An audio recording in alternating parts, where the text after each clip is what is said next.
By the time Grace Turner reached the little wooden bridge over Willow Creek, she could not feel her fingers. The wind coming off the frozen lake cut straight through her thrift store dress. It slipped under the thin cardigan down her spine, into the soft place between her ribs where fear had lived for so many years. It felt like a second heart. Snow dusted the planks at her feet. Her bare hands rested on the rail skin, sticking for a second to the frost. She watched the dark water move under the ice, just visible in a narrow black vein. The sound of it was soft and steady, a quiet rushing under all that white.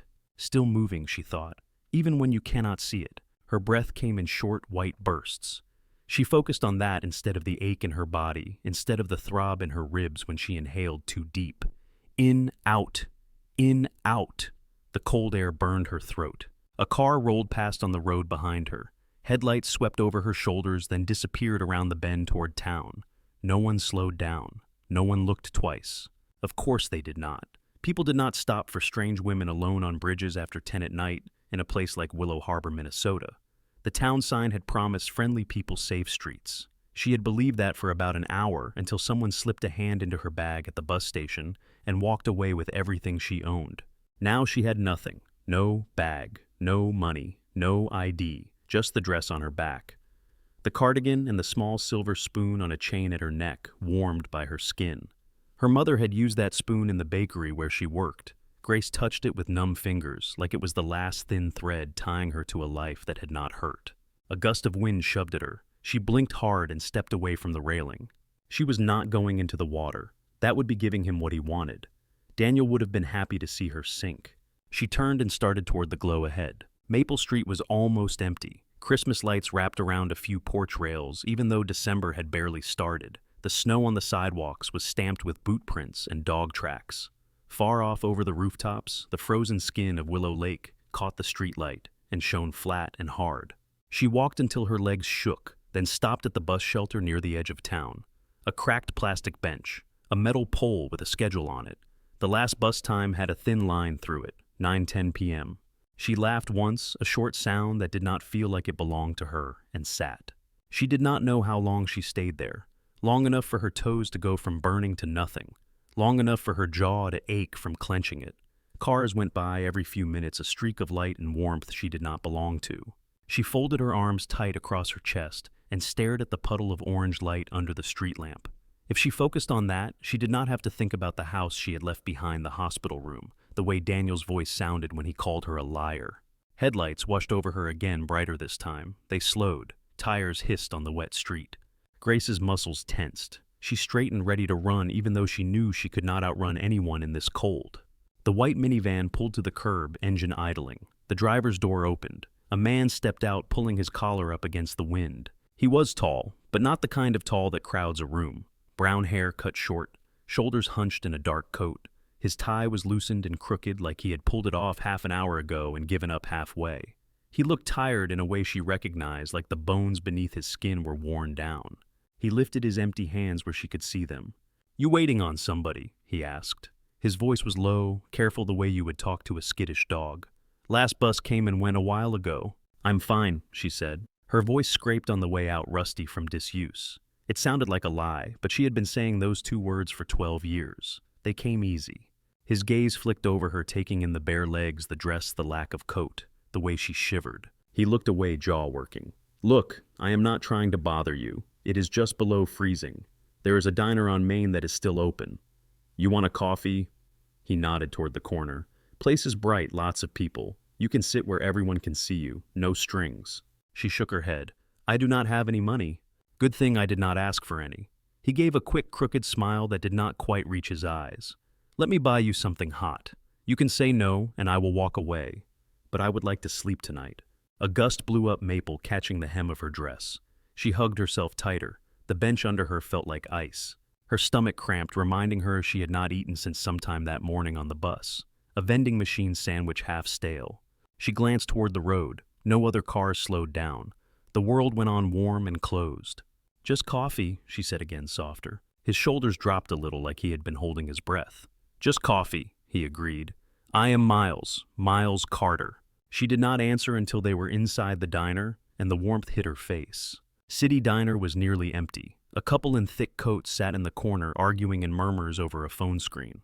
A trucker hunched at the counter, hands wrapped around a mug. The place smelled like burnt toast grease and coffee that had been sitting on a warmer since dinner. They slid into a booth near the window. The vinyl seat clung to her damp tights. The overhead light buzzed and flickered once, then steadied. A waitress in a paper hat and lipstick too bright for her tired eyes came over. "What can I get you, hon?" "Burger and coffee," Miles said. "And for her," he looked at Grace, letting her decide. "Soup, if you have any." Her stomach knotted again at the thought of anything solid. "Chicken noodle or tomato?" "Chicken," Grace said. The waitress scribbled, collected the menus, and wandered off. For a moment, there was only the hum of the refrigerator case and the soft clink of cutlery from the corner booth. Miles wrapped his hands around his empty mug like it was already hot. "So," he said, "you got a name?" She hesitated. Saying the old one felt dangerous, like speaking a spell that could summon him right into this dingy diner.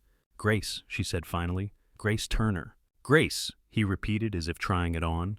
"You from Willow Harbor. Grace Turner." She gave a small shake of her head. "Just got here." "Got people in town?" "No." The answers were short, but it was all she could manage without the tears pressing into her throat. The waitress set down 2 steaming mugs. Grace cupped hers, letting the heat soak into her fingers. The first sip scalded her tongue, bitter and cheap, but it slid into the hollow ache in her chest and sat there. Miles watched her for a second, then glanced away. When he spoke again, his tone had changed a little flatter, like he was reading facts off a page. "I have got 5 kids at home," he said. 7 years old, all of them, quintuplets. Grace blinked. "5? Yeah." The corner of his mouth twitched. "It is as chaotic as it sounds. I am late picking them up, again. Our neighbor is with them, but she is 70, and I am wearing her out." He paused. "I am not saying that so you will feel sorry for me. I am saying my life is a mess, so I get the whole, this is not how I thought things would go thing." Her fingers tightened around the mug. There was a time she had thought she knew exactly how her life would go. Wedding, house, babies. A kitchen that smelled like sugar and cinnamon. Not hiding on a bus bench in a town she had never heard of, with bruises on her wrists and her name buried in a hospital file marked deceased. "You have somewhere to stay tonight?" he asked. She stared at the swirling surface of the coffee. The reflection of the overhead light broke on a tiny ripple. Silence was its own answer. He let out a breath that clouded in the cold air near the window. "All right," he said. "I have a house a few blocks from here, small, messy, 1 extra room that used to be an office. You can have it a night or 2. Lock on the inside, I promise." Her head snapped up. Fear flared in her chest. "You do not even know me." "No," he said. "I do not. But I know the look on your face. I have seen it in the mirror more times than I like to admit." He met her eyes. They were brown-ringed with tired lines, but steady. "I am not asking you for anything," he said. "You can leave as soon as you want. In the morning next week, whatever. Right now you look cold and hungry and alone. I have an extra blanket, that is all." That, she thought of the bridge, the black water under the ice, the way her fingers had stuck to the frozen rail. She thought of Daniel's hand around her throat. Her own hand went to the spoon at her neck. The metal was warm. "Just a night," she whispered. He nodded. "Just a night." Outside, the wind rattled the diner windows. Inside, the coffee cooled in their cups. Later, when they stepped back into the cold and crossed the empty street, his minivan sat under a streetlight, paint dulled by salt and age. She stopped with the passenger door half open, waiting for the panic she always felt around cars now. It came sharp and fast, a film of another night, another man, a different vehicle. Miles noticed the way her hand froze on the handle. "You can sit in the back if you want," he said quietly, "or keep the door cracked. I will drive slow." She swallowed and slid into the seat, leaving the belt unbuckled. He did not comment. The engine turned over with a cough. They drove in silence past dark houses and bare trees. Her breath fogged the window beside her. She drew a small line in it with one finger and watched it fade. At the end of a cul-de-sac, he turned into a driveway. A basketball hoop leaned at an angle over the garage. 2 bikes lay on their sides in the yard, half buried in snow. Plastic toys were scattered like someone had dropped a box of color across the lawn. Over the front door, a single porch light burned a pool of yellow in the dark. Miles cut the engine and sat for a second looking up at it. "That is us," he said. "Home." Grace followed his gaze. The light was simple and small, but her chest tightened when she saw it. It had been a long time since any light had been left on for her. She stepped out into the cold and pulled his coat tighter around herself, heading toward the glow. The porch steps creaked under their weight. Miles brushed snow off the mat with his shoe and pushed the front door open. Warm air rolled out, smelling faintly of laundry detergent, crayons, and something overcooked. "Sorry about the mess," he said over his shoulder. "I keep thinking I will catch up on the weekends, but the weekends have other plans." Grace followed him inside and stopped just past the threshold. The entryway was a small square of worn hardwood. Coats hung crooked on hooks. Little boots and sneakers were piled in a loose heap that had once been a row. A pink backpack lay open, math worksheets spilling out. Marker scribbles climbed up the wall near a light switch. It did not look neglected, it looked used, lived in. From the living room, a soft snore drifted in. Miles winced. "That will be Mrs. Alvarez," he said, lowering his voice. "Our neighbor.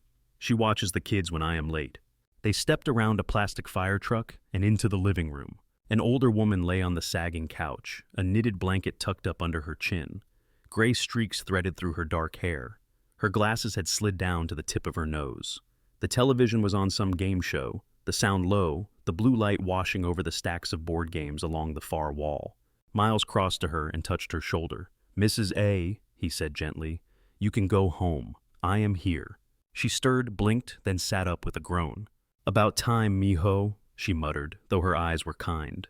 She glanced past him and saw Grace, her gaze sharp and quick and assessing, but not unkind. "This is Grace," Miles said. "She is going to use the guest room for a bit." Mrs. Alvarez took in the borrowed coat, the bare legs the way Grace hovered near the doorway like she was ready to bolt. "You eat?" she asked. Grace nodded once. "Good." The older woman stood, joints popping. "Kids are down. They were wild tonight. Full moon or too much sugar, I do not know." She reached for her purse on the coffee table. Miles caught her hand and folded a few bills into it. "Take it," he said when she started to protest. "Please." She huffed, but did not give the money back. At the door, she paused beside Grace.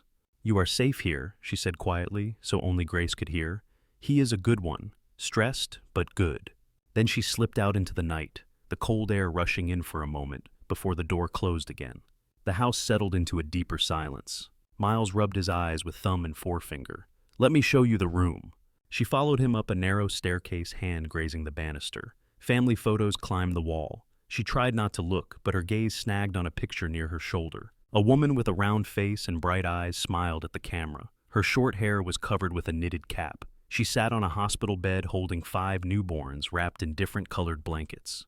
Someone had written their names in marker on the photo border. Liam, Hazel, Owen, Mason, Lily. Miles noticed where she was looking. "That is Emily," he said. His voice went softer around the name. "My wife." Grace did not ask the question that rose to her tongue. How long? How? The answers lived in the tired slope of his shoulders. At the top of the stairs, he turned left into a small room. "This was my office," he said. Then the twins started crawling, and everything that was not nailed down became a hazard. "You can move whatever you want." There was a narrow bed against one wall, made up with an old but clean quilt. A small dresser stood under a window that looked out over the backyard. Moonlight silvered a swing set and a plastic slide. A desk in the corner held a lamp and a mug full of pens, most of them without caps. Miles stepped inside and pointed to the door. "Lock is here. Here." He tapped the metal knob. It had a simple turn lock. He twisted it, then unlocked it again, showing her. "Nobody comes in without knocking anyway," he said. "But if it helps to know you can lock it, you should know." "Thank you," Grace said. The words felt thin compared to what he was offering, but they were all she had. "There are extra blankets in the closet," he went on. "Bathroom is at the end of the hall. Towels in the cabinet. Help yourself." She stood in the middle of the room, arms still around herself as he backed toward the door. "If you need anything, I am down the hall," he said. "Last door on the right." She nodded. He hesitated, then gave a small, almost shy smile. "Good night, Grace." "Good night," she answered. When the door closed, she stood very still, listening. His footsteps retreated floorboards, creaking. A door clicked shut. Somewhere a radiator hissed to life. The house exhaled. She tried the lock. It turned with a soft snick. The sound loosened something inside her that had been yanked tight all day. In the bathroom, the light was harsh. She caught a glimpse of herself in the mirror and almost looked away, but forced her eyes to hold. Her hair was tangled. Her eyes were ringed in shadow. A yellowing bruise bloomed along her jaw. Another peeked above the neckline of the cardigan. Finger marks cupped one wrist. She closed her fingers over them, then dropped her hand. The shower water took a long time to run warm. When it finally did, She stood under it until the small room fogged over and the mirror vanished. Hot water stung the cuts on her knuckles. She let it. Later in the narrow bed with the quilt pulled to her chin, she lay on her side and watched the rectangle of window. Tree branches etched black lines against a clouded sky. Her body ached, but the mattress was soft, and for the first time in a long time, every sound she heard had an explanation. Pipes ticking, wind against the glass, a distant dog barking. Her hand drifted to the spoon at her throat. She wrapped her fingers around it and closed her eyes. Sleep came in pieces. When the noise started, she thought at first she was back in the old house. The heavy steps, the door slamming, the sudden shout. Her eyes flew open. For a moment she did not know where she was. Then a high, giggling squeal cut through the fog, followed by a sharp whisper. "Quiet, you are going to wake Dad." It was not Daniel's voice. It was smaller, younger. Grace sat up. Pale light seeped around the edges of the curtains. She glanced at the digital clock on the dresser. 6:03 a.m. Someone thundered down the hall outside her door. A second set of feet chased after. A third collided with the first. "Al Mason, move. You ran into me, Liam." "Do not step on my dragon," another voice complained. A chorus of voices rose and fell, overlapping, punctuated by the clink of dishes and the screech of a chair dragging across the kitchen floor below. Grace swung her legs over the side of the bed. Her muscles protested. The borrowed sleep shirt that Miles had found in a drawer was too big, hanging off one shoulder. She dressed quickly in her own clothes again, shivering as the cold air met her damp hair. She hesitated with her hand on the doorknob. The lock sat under her palm. She could stay inside, wait until the house emptied itself out, then slip away like a ghost. Or she could open the door and step into the noise. Her chest tightened. She turned the knob. The hallway smelled like coffee and maple syrup. Voices bounced off the walls. She followed the sound down the stairs and stopped at the edge of the kitchen. Chaos had a shape, and it looked like this room. The table was covered in cereal boxes, open and spilling. Milk pooled under a tipped bowl. One chair lay on its side. A toaster smoked quietly on the counter, a slice of bread inside turned completely black. 5 children moved through the mess with the easy confidence of creatures who had never known a quiet morning. A boy with dark hair that insisted on sticking up more on one side than the other stood with his arms crossed, watching the others with narrowed eyes. Liam, she guessed. A girl with long brown hair curls frizzed out in a halo fought with a brush in one hand and a spoon in the other. Hazel. Another boy smaller sat at the table drawing shapes and spilled sugar with one finger. That had to be Owen, quiet and self-contained. Near the fridge, a boy in dinosaur pajamas tried to pour orange juice into a cup and missed by a wide margin. "Mason," Miles said, lunging for the carton. "Tilt the cup, not the jug, remember?" At his feet, a little girl in a too big t-shirt that read Big Sister, even though she was not, clutched a stuffed rabbit and watched everything with wide eyes. Lily. Miles wore yesterday's shirt, now wrinkled sleeves rolled up. His hair stuck up on one side. Coffee stained the front of his undershirt. He turned off the smoking toaster and waved a dish towel under the smoke detector with the weary focus of someone who had done this before.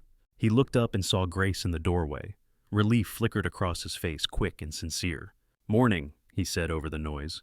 "Sorry, this is not our best version of breakfast." All 5 pairs of eyes swung toward her. The room went very quiet. Grace froze like a deer in headlights. She could feel milk under her shoe tacky on the floor. The air smelled of burnt bread and sugar. "Who is that?" the tallest boy asked. He planted his feet, shoulders tipped forward, not afraid so much as guarding a border. "This is Grace," Miles said. He set the juice down carefully and stepped closer to the table. "She is going to be staying with us for a little while." "Like a babysitter?" Hazel asked. There was an edge in her voice, sharp as a tiny blade. "No," Grace said before she could stop herself. 5 gazes flicked back to her. She swallowed. "I am just someone your dad helped. I did not have anywhere to go." "People always say that," Mason muttered. "Then they go." "Mason," Miles said quietly. "It is okay," Grace said. She met the boy's eyes, then Liam's. "I cannot promise anything, but I am not here to replace anyone. I am just Grace." At the word replace, Hazel's jaw tightened. Her fingers twisted in her hair. Lily took a small step around the table, half behind her father. "Are you sad?" she asked. The question landed with a lightness that did not match its weight. Grace could have lied. The truth came out instead, small and plain. "Yes," she said. "I am, but I am safe here, and that helps." Liam studied her a moment longer, then dropped his gaze to the mess on the table. "We are going to miss the bus," Owen said quietly, the first words he had offered. Miles jolted. Right, shoes everyone, backpacks. Hazel, I will fix your hair in the car. Hazel made a face but set the brush down. Chairs scraped. The room exploded back into movement. Grace stepped aside as they rushed past her, a blur of zippers and laces and winter coats. Lily paused at her hip, looking up. Your shirt is on backwards, Lily whispered. Grace glanced down and saw that it was. A surprised laugh slipped out of her, soft and rusty. Thank you, she said. Lily nodded, then ran to catch up with the others. In the sudden quiet after the front door closed and the sound of shouting and boots faded down the walk, the kitchen looked bigger and messier. Cereal crunched under Grace's shoe. The smoke from the ruined toast had already thinned, leaving a faint, bitter smell. Miles came back in, stuffing his keys into his pocket. Bus stop is at the corner, he said. I walk them when I can. Today was a run, not a walk. He scrubbed a hand over his face, then looked at her. I am sorry, he said. About the interrogation. They are protective, of each other, of their mom. Nannies have not lasted long and they know it. I told them I'm not a babysitter, Grace said. That probably helped, he answered. A hint of a smile pulled at his mouth. It faded just as quickly. Emily died 2 years ago. They watched her get sick. They watched a lot of people come in and out after that. Nurses, sitters, everyone leaving. They learned not to attach. I understand, Grace said quietly. He nodded, then glanced around at the dishes, the spills, the leaning tower of cereal boxes. You do not have to clean any of this, he said. You do not have to do anything. You can sleep. You can take a shower that does not run out of hot water. You can stare at a wall, whatever you need. She looked at the chaos again, at the sticky rings on the table, at the mug with a crooked heart drawn on it in marker that said Dad in a child's handwriting. Her fingers itched for a dishcloth. I would like to help, she said, if that is all right. The muscles in his shoulders dropped a fraction. It is all right, he said. More than all right. Just do not feel like you owe me.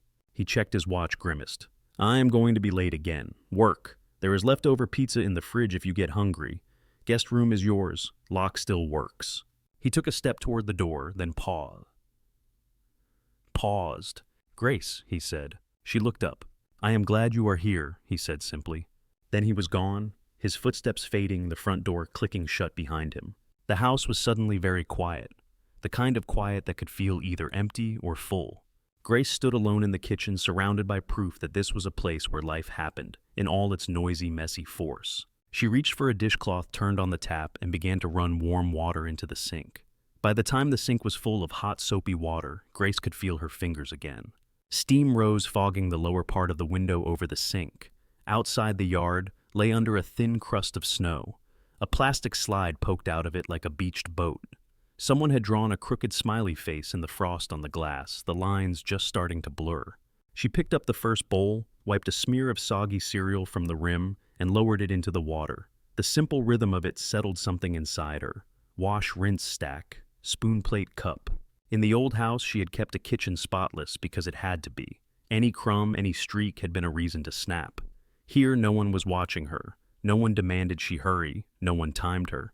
She still worked quickly. Old habits were stubborn. When the sink was empty and the counters wiped, she found a trash bag under the sink and gathered the cereal boxes, folding them down, pressing air out of the bags. She straightened a magnet on the fridge without thinking, then stopped herself. The fridge door was covered in paper. Drawings, spelling tests, a crumpled flyer for a school carnival. In the middle was a calendar crowded with notes in different colors. Piano Hazel, Tuesday, 4. Dentist all Friday, 3. Mrs. A, late shift. On 3 separate days in the last month, the word nanny had been written, then scratched out. She did not touch those. Her eyes slid to a photo tucked under a magnet at the edge. Emily again, this time outside on a picnic blanket, hair longer kids piled on top of her in a heap. Her eyes were half closed with laughter. Grace stepped back and closed the fridge door. In the living room, the television was off. Sunlight slanted through the blinds, turning dust motes to slow-moving stars. Toys lay in drifts along the baseboards. A stuffed dinosaur stared up from under the coffee table. She walked through the rooms with the detached carefulness of a guest. A hallway lined with more photos, and a bulletin board filled with crooked drawings. A small half bath with a step stool in front of the sink. A laundry room that smelled like soap, and damp cotton baskets of clothes stacked in varying states of clean. On a hook near the back door hung 6 backpacks. 5 small, colorful ones, one larger and worn. She raised a hand to touch the strap of the faded blue one, then let it fall. The house hummed, heater, clock, distant traffic. No shouting, no crash that meant she had done something wrong. Her muscles slowly loosened like someone had turned down a volume she had not realized was so loud. She found a notebook on the coffee table and a pen in the mug on the desk. Sitting on the edge of the couch, she made a list. Toothbrush, socks, shampoo, the kinds of things you did not realize you missed until you had none. She turned the pen in her fingers. She did not write money, but the need sat at the top of the list anyway. The afternoon moved in a quiet drift. She dug in a cupboard until she found tea bags and made a mug, drinking it in small sips while she read the torn front section of the local paper. There was a photo from the town Christmas parade the weekend before, with children on a float dressed as elves, cheeks pink from cold. The clock over the stove ticked past 2, then 3. At 3:30, the front door banged open. "Did you see the snowman on Oak?" Mason shouted. His head fell off. "It did not just fall off," Hazel said. "Somebody kicked it." "Do not step on my drawing," Owen warned. Boots thumped. Backpacks dropped. The hallway filled with voices again. Grace set her mug in the sink and wiped her hands on a dish towel. Her heart beat faster as she stepped into the hall. Liam was the first to see her. He stopped mid-stride, one arm still in the sleeve of his coat. Behind him, the others bunched up like a small wave hitting a rock. "You are still here," Mason blurted. "Yeah," Liam said. "She is." Hazel stared at Grace's hands. "You cleaned the kitchen," she said. It sounded like an accusation. Grace glanced down, suddenly worried she had crossed some invisible line. "I can put things back how they were," she said. Owen frowned. "It looks better." Hazel kicked at a clump of melted snow on the rug. "You did not have to." "I know," Grace said. "I wanted to." Seconds stretched. The house air felt thick. Lily stepped around Liam and moved closer, the rabbit dangling from one hand. "Your shirt is not backwards anymore," Lily said. Grace looked at her and let out a breath she had not noticed she was holding. "I fixed it," she said. Lily nodded as if this was important. "We are hungry," Mason announced. "Do we have snacks?" "It is Wednesday," Liam said. "On Wednesdays we get apple slices and peanut butter. Dad says if we eat fruit all week, we can have ice cream on Fridays." He said it with the solemnity of law. Grace glanced toward the kitchen. "Apples and peanut butter I can handle," she said. "If that is all right." Hazel shrugged with one shoulder, but she did not argue. The children trailed after Grace into the kitchen, stopping just inside the doorway to watch her like skeptics at a magic show. She found the apples in the crisper and peanut butter in the pantry. Her hands remembered the weight of a knife, the feel of fruit under a blade. She sliced the apples into thin wedges, arranged them in a circle around a scoop of peanut butter on a plate. The pattern pleased her. "That is like a flower," Lily said, eyes brightening. "More like a sun," Mason said, grabbing a slice before she could tell him to wait. "Use plates," Liam reminded him. "Dad hates crumbs on the table." "Everybody hates crumbs on the table," Hazel said, rolling her eyes. They divided the slices without fighting, which felt like a victory she had little to do with. Grace leaned against the counter watching them. Owen ate carefully, keeping the peanut butter from his fingers. Mason made a mess on purpose, then licked his hand. Hazel pretended not to care about the arrangement, but fixed it when someone moved a piece out of place. Liam glanced at the clock every few minutes, tracking time in his head. "When does your dad get home?" she asked. "Depends," Liam said. "Sometimes 5, sometimes 6, sometimes later." "Today he said papers," Mason added through a mouthful. "That means later." Owen wiped a smear from the table with his thumb and glanced at her. "Do you work?" he asked. The question hit a place that had been empty so long it startled her. "I used to bake," she said, "in a little bakery a long way from here." "Can you make cookies?" Lily asked. Hazel shot her a look. "Dad said we cannot ask her to do things." Grace shook her head. "It is all right. I like making cookies." She did not say that for 12 years she had made perfect cakes under a gaze that measured the thickness of each layer. Here, there was no order form, no criticism, just 5 faces with crumbs on them. "Do you think you will get a job here?" Liam asked. His tone was neutral, but his eyes were not. He was calculating. Jobs meant money. Money meant options. Options meant leaving. "I hope so," Grace said. "I need to." He nodded as if that answer made sense. Later, when the plates were in the sink and the children spread out with homework and crayons and toy dinosaurs, Grace stood at the front window and watched the street. Snow had started again, light flakes drifting under the streetlights. She could not live off the kindness of a man who barely made it through his days, not forever. Gratitude could turn to resentment in quiet ways. She knew that story. She had lived its uglier version. She needed work, any work. The next morning, when the bus had carried the children away in a blur of backpacks and waving gloves, Grace pulled on her cardigan and the one scarf she had brought, then borrowed a hat from a hook by the door. It was knit from thick yarn, a bit too big, smelling faintly of fabric softener, and the shampoo the children used. She wrote a quick note for Miles and left it on the kitchen table. Went to look around town, back later. Thank you, G. The walk into downtown Willow Harbor took 15 minutes. The air bit at the tip of her nose, but the movement warmed her legs. Small shops lined Main Street. A hardware store, a florist, a barber with a red and white pole, the blinking sign of the city diner where she had sat the night before. Her gaze snagged on the corner building with big windows and a sign painted in curling blue letters. Harbor Books and Coffee. She stopped outside, breath puffing the glass. Inside shelves stood in neat rows. A chalkboard listed drink specials in loopy handwriting. A woman with silver hair sat behind the counter reading from a thick hardcover glasses perched low on her nose. The bell over the door chimed when Grace pushed it open. Warm air wrapped around her, smelling of coffee and old paper. The woman at the counter looked up.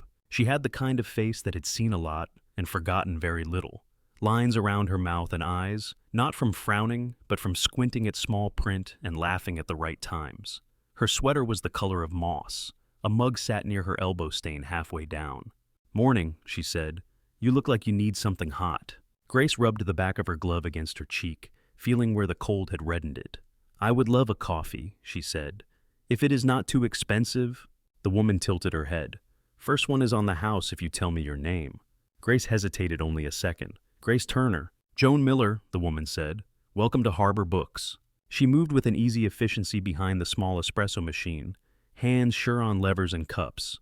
While the machine hissed and sighed, Joan watched Grace over her shoulder. "You new in town, Grace Turner?" she asked. "Yes," Grace said. "Thought so. I know most of the faces that come through here. Yours is not one of them." She set a paper cup on the counter lid off so the steam could escape. The coffee smelled rich, darker than the watery stuff at the diner. Grace wrapped her hands around it, chasing the heat. "Looking for work," Joan said. It was not a question. Grace set the cup down carefully. "Anywhere that might hire me?" Joan studied her for a long breath. Her gaze rested on the frayed cuff of Grace's cardigan, the scuffed toes of her shoes, the careful way she carried herself without taking up space. "You ever worked in a bookstore?" Joan asked. "No," Grace said. "I worked in a bakery, and I cleaned, and I kept books for a while, the paper kind, not the money kind. I read a lot, but that is not a job." "It is closer than you think," Joan said. She tapped a stack of unboxed paperbacks beside the counter. "I lost my part-timer to college last month. Shelves do not straighten themselves, and tourists do not know what they want until someone puts it in their hand." Her mouth quirked. "You got somewhere to be this morning?" Grace thought of the empty guest room at the end of the hall, the quiet kitchen, the list she had made. "No," she said. "Good," Joan said. "Finish your coffee, then help me unpack these. We will see if you and the books get along."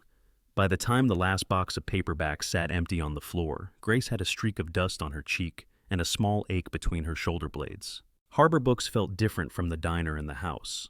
The light here was gentler. It fell through the big front windows and pooled on the scuffed wooden floor. The air held that dry, comforting scent books always carried: ink and glue and 1,000 fingerprints.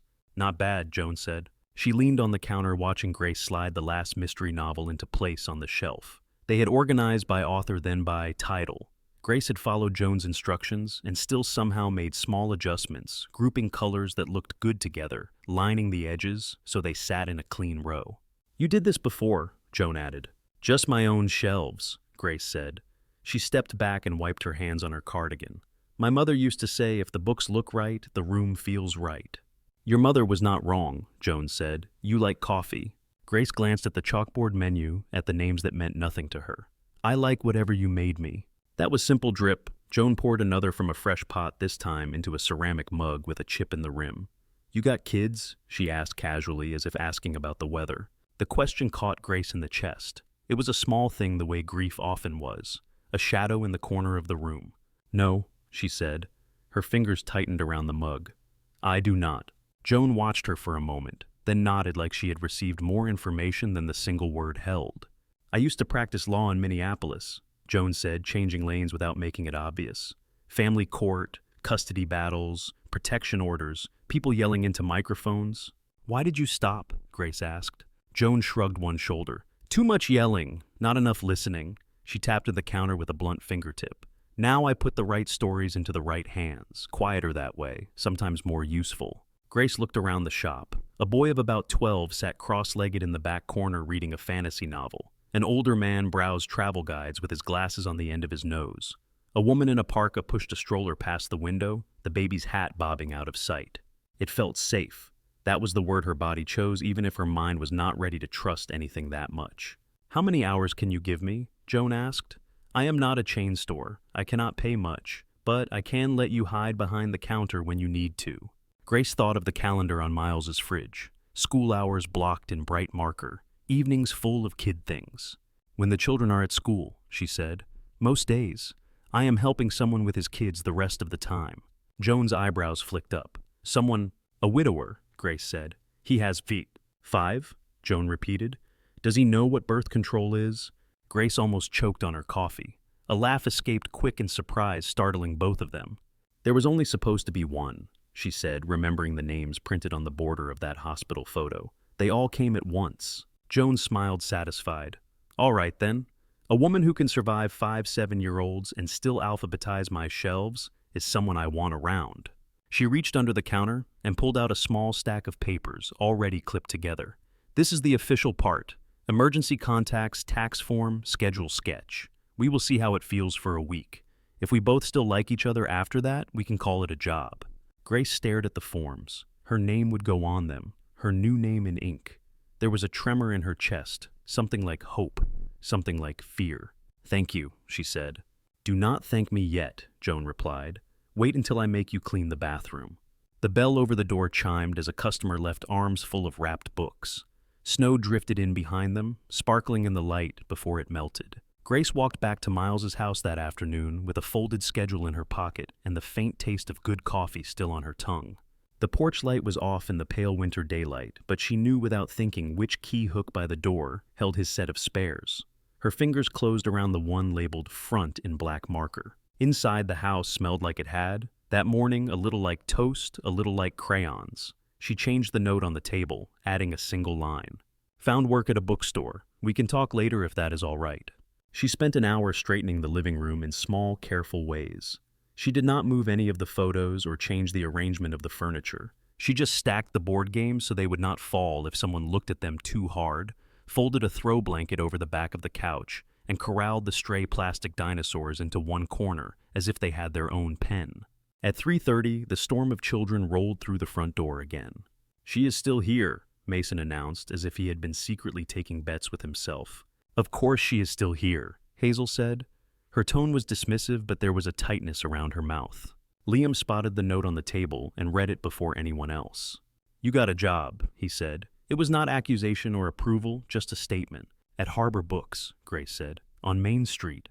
"That is Joan's store," Hazel said. "She gives us old magazines sometimes if they do not sell." "She has a dog," Mason added. "He is huge." "He is not huge," Owen said. "He is medium." Grace smiled. "He was asleep behind the counter when I was there. He snored." "That means she likes you," Hazel said.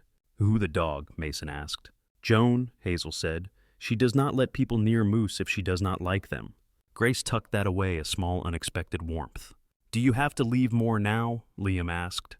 His eyes did not leave her face. "I will only be at the store while you are at school," Grace said. She heard how careful her voice was and did not change it. "I will be here when you get home." Liam considered that, then gave a short nod as if confirming some private calculation. The afternoon settled into a new rhythm. Homework spread over the table, pencils scratched. Lily colored outside the lines, on purpose humming to herself. Mason built a fortress out of cereal boxes Grace had forgotten to break down, then defended it with the plastic dinosaurs.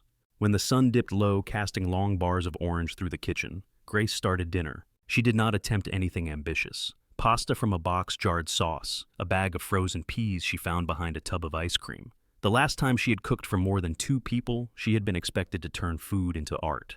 Plating had mattered more than taste. Here, no one was watching over her shoulder. No one was waiting with a camera and a credit card. The noodles stuck together. The peas were a little softer than ideal. The sauce splattered on the stove. Lily declared it the best thing she had ever eaten.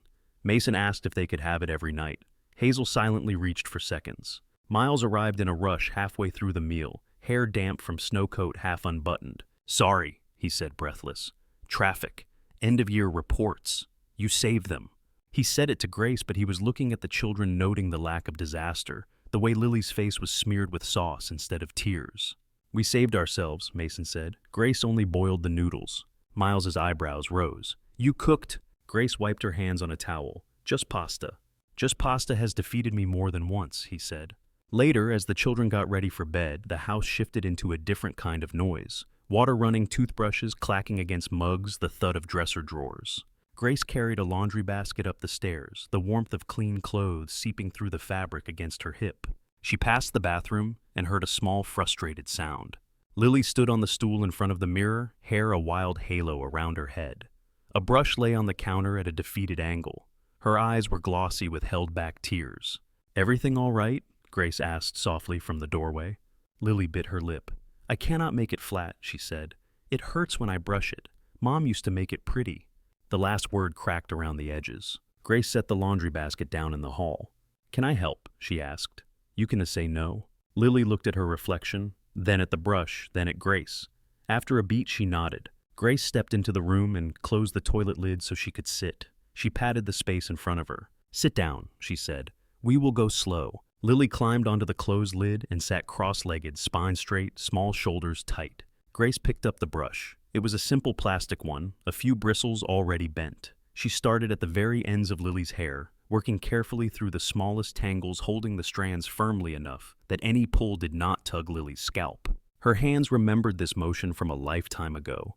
Not with Lily, but with herself standing in a bathroom, with steam on the mirror, while her mother hummed under her breath and worked out the knots. "My mom used to say hair has a mind of its own," Grace said quietly. "You cannot fight it. You have to persuade it." Lily watched her in the mirror. "How do you persuade hair?" "You are gentle with it," Grace said. "You take your time. You do not yank when it is being stubborn." She hummed not quite a song, more a pattern of sounds that rose and fell like breathing, the same one her mother had used without words. The bathroom light buzzed overhead. Water dripped in the tub from a faucet that did not quite shut all the way. Lily's shoulders slowly dropped. The tension went out of her neck. Her eyelids fluttered. "Can you do a braid?" Lily asked. "I can try," Grace said. When the last tangle was gone, she gathered the soft, straightened hair into 3 sections and crossed them over one another, fingers moving with careful certainty. The braid fell over Lily's shoulder neat and even. Lily touched it with the tips of her fingers as if it might vanish. "It looks like when Mom did it," she whispered. Grace swallowed. "Your mom had good taste." Lily turned and leaned forward without warning, wrapping her arms around Grace's waist. The hug was fierce and sudden. Grace froze, then lowered one hand to the small of Lily's back. The child's heart beat against her ribs. "Thank you," Lily said into her shirt. Grace's throat felt tight. "You are welcome." After Lily padded off to her room, braid swinging, Grace finished folding the laundry on the guest room bed. She smoothed the shirt of Miles's, then set it aside, aware of the odd intimacy of touching things that did not belong to her. A soft knock came at the open door. Owen stood there, his hand resting on the frame. He held a sheet of paper, edges curled. "Hi," Grace said. "Do you need something?" He stepped inside, holding out the page without a word. It was a school assignment. At the top, the teacher had written, "My family." The space below was mostly blank except for a small house drawn in the corner. "I do not know how to draw her," Owen said, eyes on the paper. "Mom, I forget her nose, or her hair sometimes." He spoke matter-of-factly, but his fingers crumpled the edge of the page. Grace set the folded shirt down. "Can I see pictures of her?" she asked. Owen nodded. "Dad has some in his room. He does not like to look at them. He gets quiet." "Let us be quiet together then," Grace said. They crossed the hall to Miles's bedroom. She paused at the threshold, aware she was stepping into a private space. But Owen walked in with the unthinking confidence of a child who had never been told he did not belong. On the dresser propped against the mirror stood several framed photos. Emily, at the lake hair in a scarf, laughing as the wind caught it. Emily in a hospital gown, holding 5 tiny bundles. Emily in a faded concert shirt, sitting on a couch with all 5 children piled around her like puppies. "She was beautiful," Grace said. Owen nodded. Her laugh was loud. "I can see that," Grace said. He picked up one frame, the hospital picture, and held it close, studying his mother's face. "I remember her reading," he said. Her voice was scratchy. She made the frog sounds. "Then you can draw that," Grace said. "Not her nose, not exactly. You can draw her reading in bed or on the couch. You can draw the blanket she always used, or the mug she put her tea in, the way you felt, warm or safe. Owen considered this. My teacher said we have to draw everyone. You can draw everyone too, Grace said. You, your brothers, your sisters, your dad, all in one place. However you remember feeling, most like a family. They took the paper and the frame back to the coffee table. Owen sat on the floor, tongue between his teeth, as he started to draw. He made small, careful lines, pausing, often glancing up at the photo, then down again. Grace sat nearby, folding the last of the laundry. She did not hover, she just stayed.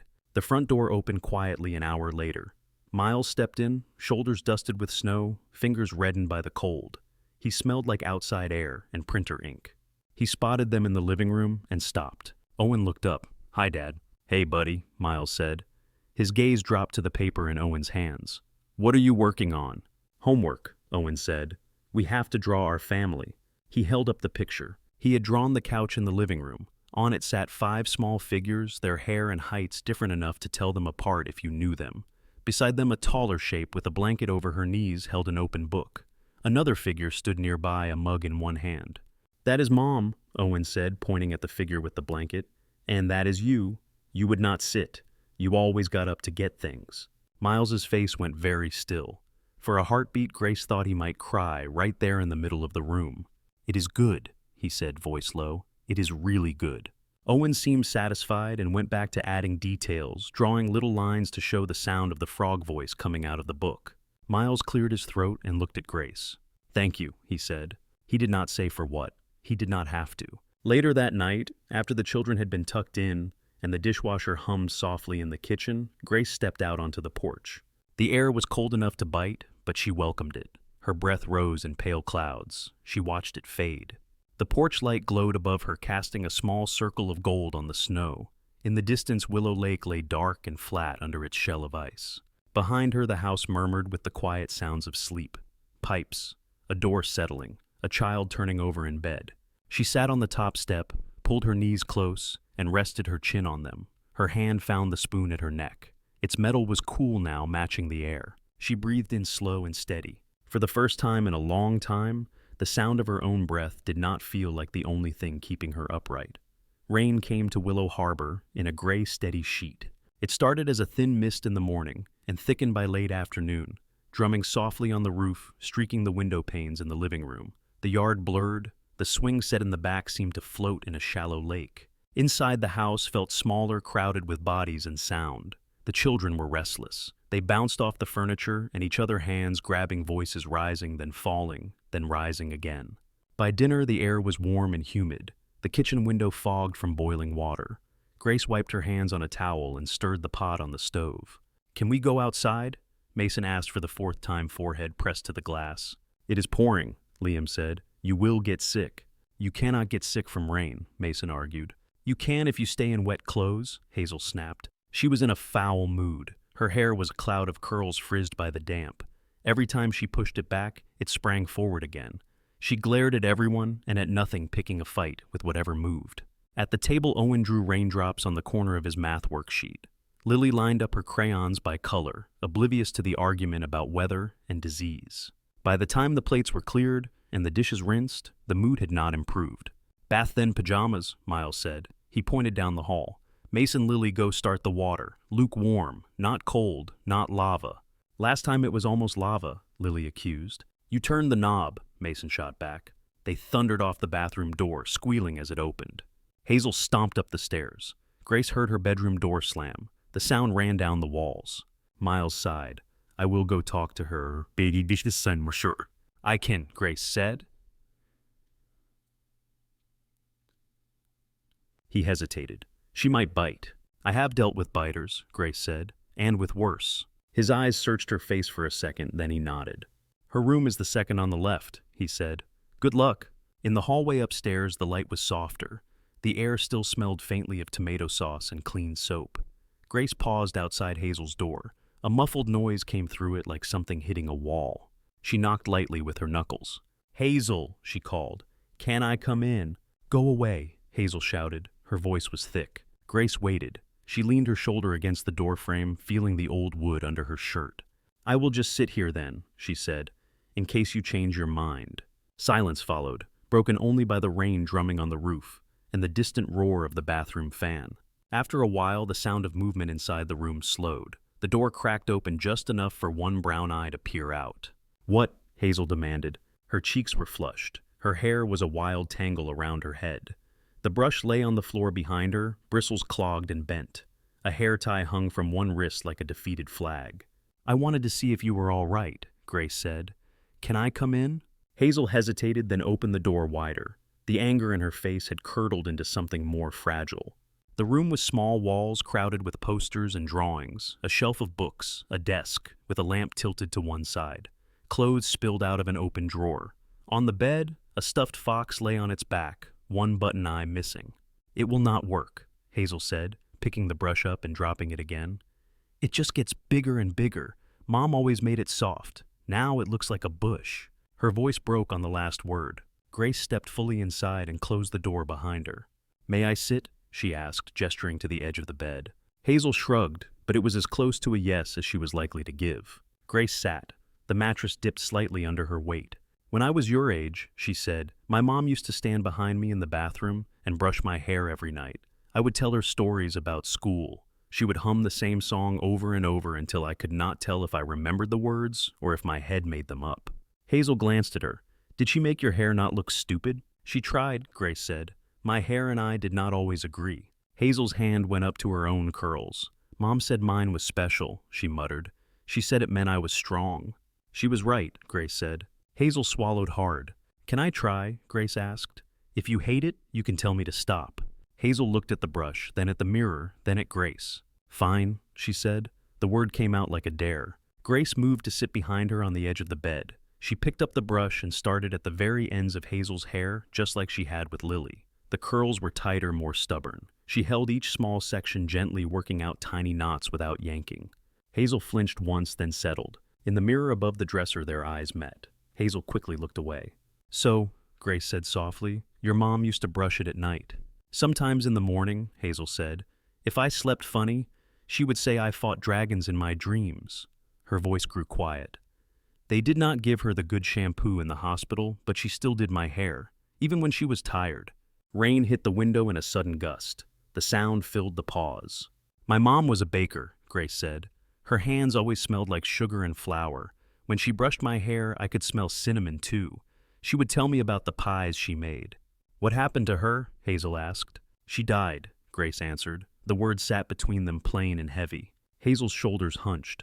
"From cancer?" "No," Grace said. "Something else. It was a long time ago." She did not say more. Hazel did not ask. The tangles slowly gave way. The brush moved higher through smoother sections now.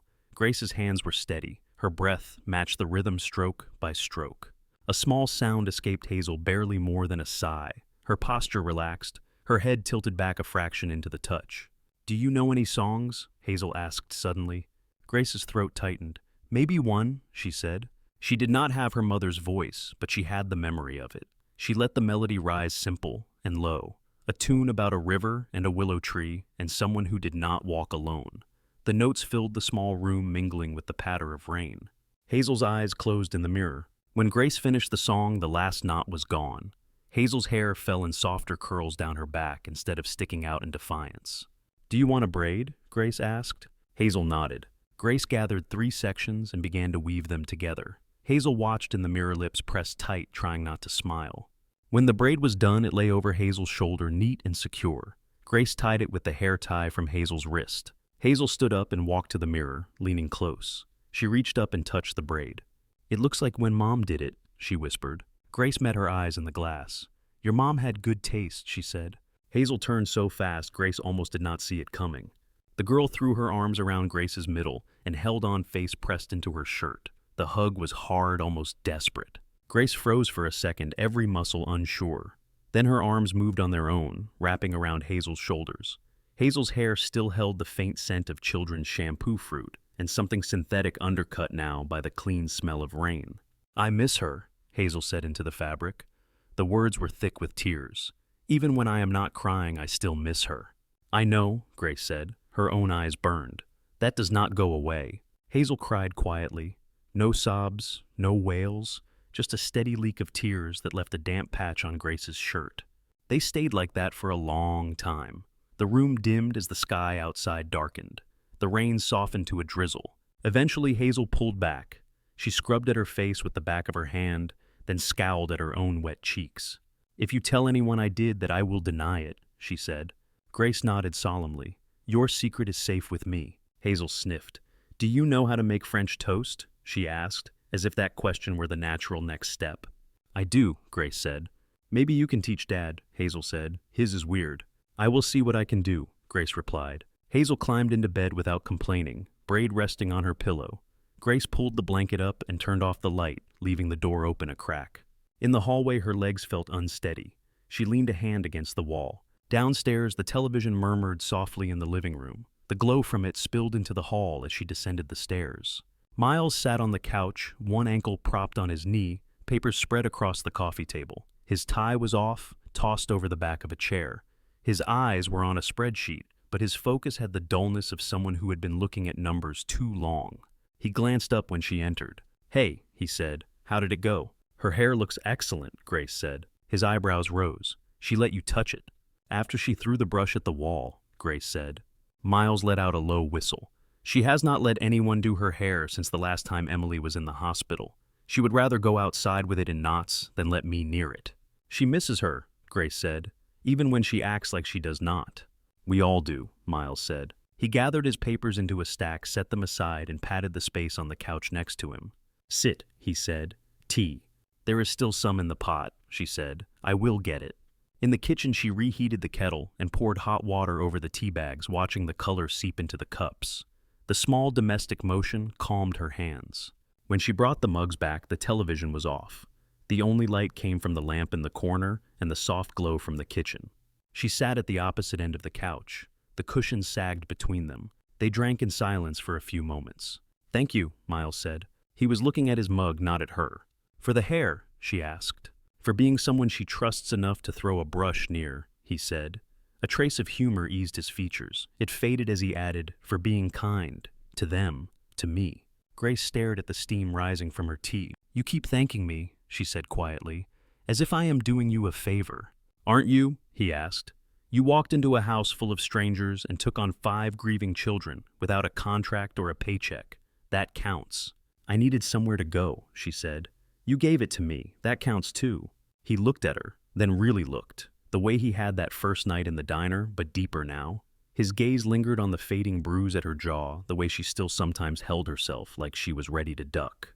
"You said before," he began, choosing each word, "that you had to get out, that if you stayed you were not sure you would survive it." She did not remember telling him that, but she did remember the feeling, standing on the bridge, the water moving under the ice. "I did," she said. "If you ever want to tell me about it," he said, "you can. If you do not, that is all right too." The lamp hummed. The rain had stopped, but water still dripped from the eaves outside, tapping against the metal of the gutter. Grace set her mug down carefully, aligning it with a ring on the coaster. "I was 19, she said. The words came out small at first, like a child testing a cold pool with her toes. "My father knew Daniel's family. They had money. We did not."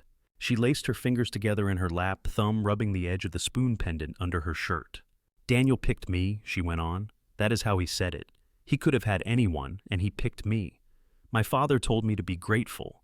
He said I would never have to worry about bills or rent or late notices. He said I would be taken care of." Miles did not move. He did not interrupt. "The first year," she said, "he did not hit me. He did not have to. He just narrowed things." She could still see it sharp as broken glass. The way Daniel had smiled when he had taken her phone away, saying she did not need distractions. The way her friends stopped calling after enough unanswered messages. "He did not like my friends," she said. "He said they were a bad influence. He said my mother was too soft, that she made me weak.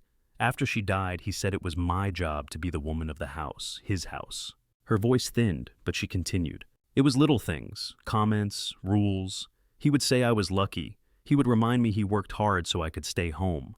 When I wanted to get a job at a bakery, he laughed. He said no one would want food from someone who could not even take care of her own kitchen." Her jaw clenched. Her fingers dug into the fabric of her jeans. "The first time he hit me, I broke a glass," she said. "A stupid tumbler from the grocery store. I dropped it, it shattered, and he stepped on a piece. He bled. He got mad. He said it was my fault he was hurt. She remembered the weight of his hand, the shock of it, the sound more than the pain. I thought it was my fault, she said, for a long time. If I had been more careful, quieter, better. Her throat burned. She swallowed it down.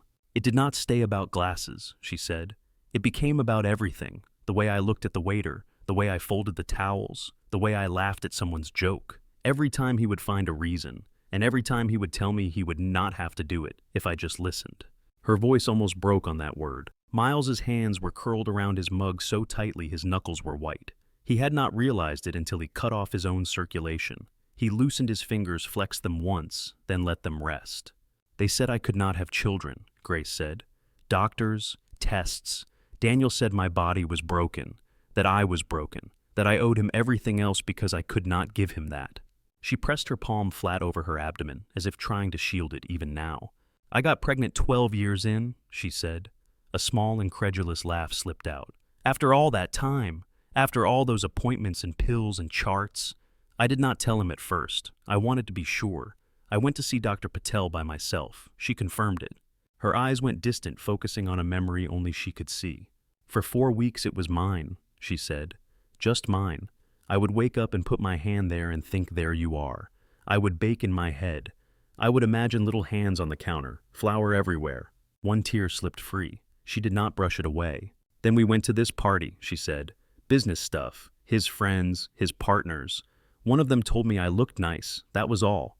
I smiled. I said thank you. She inhaled sharp. On the drive home he was quiet. I knew that quiet. When we got inside he started. He said I was embarrassing him, flirting, trying to make him look weak. I tried to explain. I told him it was nothing. I told him he was wrong. Her fingers dug into the cushion. When he would not stop, I told him about the baby, she said. I thought it would change something. I thought if he knew, he would be careful, that he would see me as more. Her mouth twisted. He called me a liar, she said I was trying to trap him, said if there was a baby, it was not his. Her voice dropped to a whisper. I woke up in the hospital, she said. Dr. Patel was there. She held my hand and told me the baby was gone, that there had been too much damage, that I was lucky to be alive. The word lucky scraped. They asked me what happened, she said. I told them I fell, down the stairs, in the shower. It was always something like that. She drew in a shaky breath. That night lying in that bed, I realized if I went home, I would die, she said. Not maybe, not someday, soon. It felt like something snapped back into place, like I remembered my own voice. She looked at him, then eyes wet and dark. I told Dr. Patel the truth, she said. All of it. She believed me. She said she could help me disappear. She knew people. She had seen too many women come back on stretchers. She did not want to see me on one. The spoon at her neck felt heavy. We faked it, she said.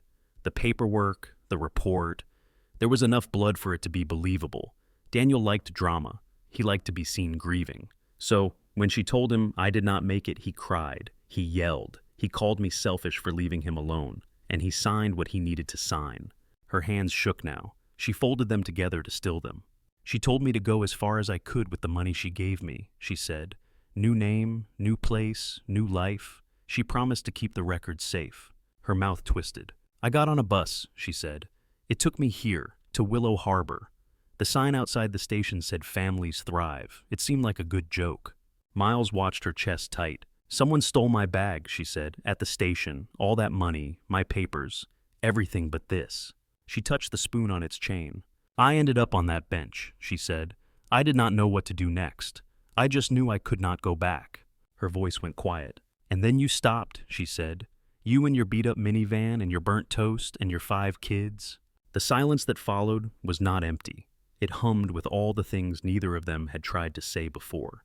Miles set his mug down carefully as if it were made of glass. You did not deserve any of that, he said.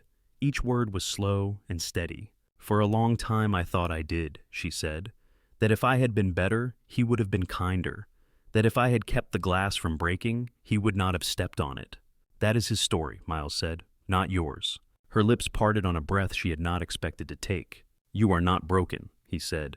You are not what he told you you were. Her hand tightened around the spoon. You are here, he said. You survived. That is not nothing.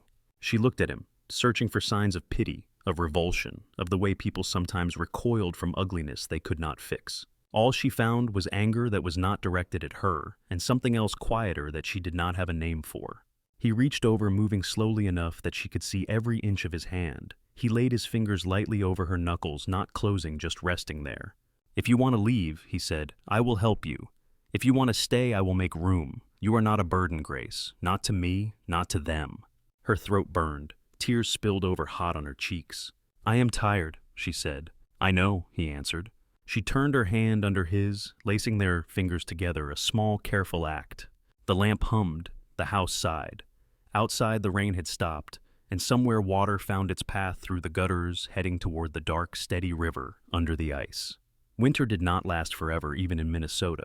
It loosened its grip slowly. The snow along the sidewalks turned from crisp white to tired gray, then to slush. The ice on Willow Lake cracked along its edges, water seeping through in dark lines. The porch light over Miles's front door shone through all of it, a small constant in the shifting weather.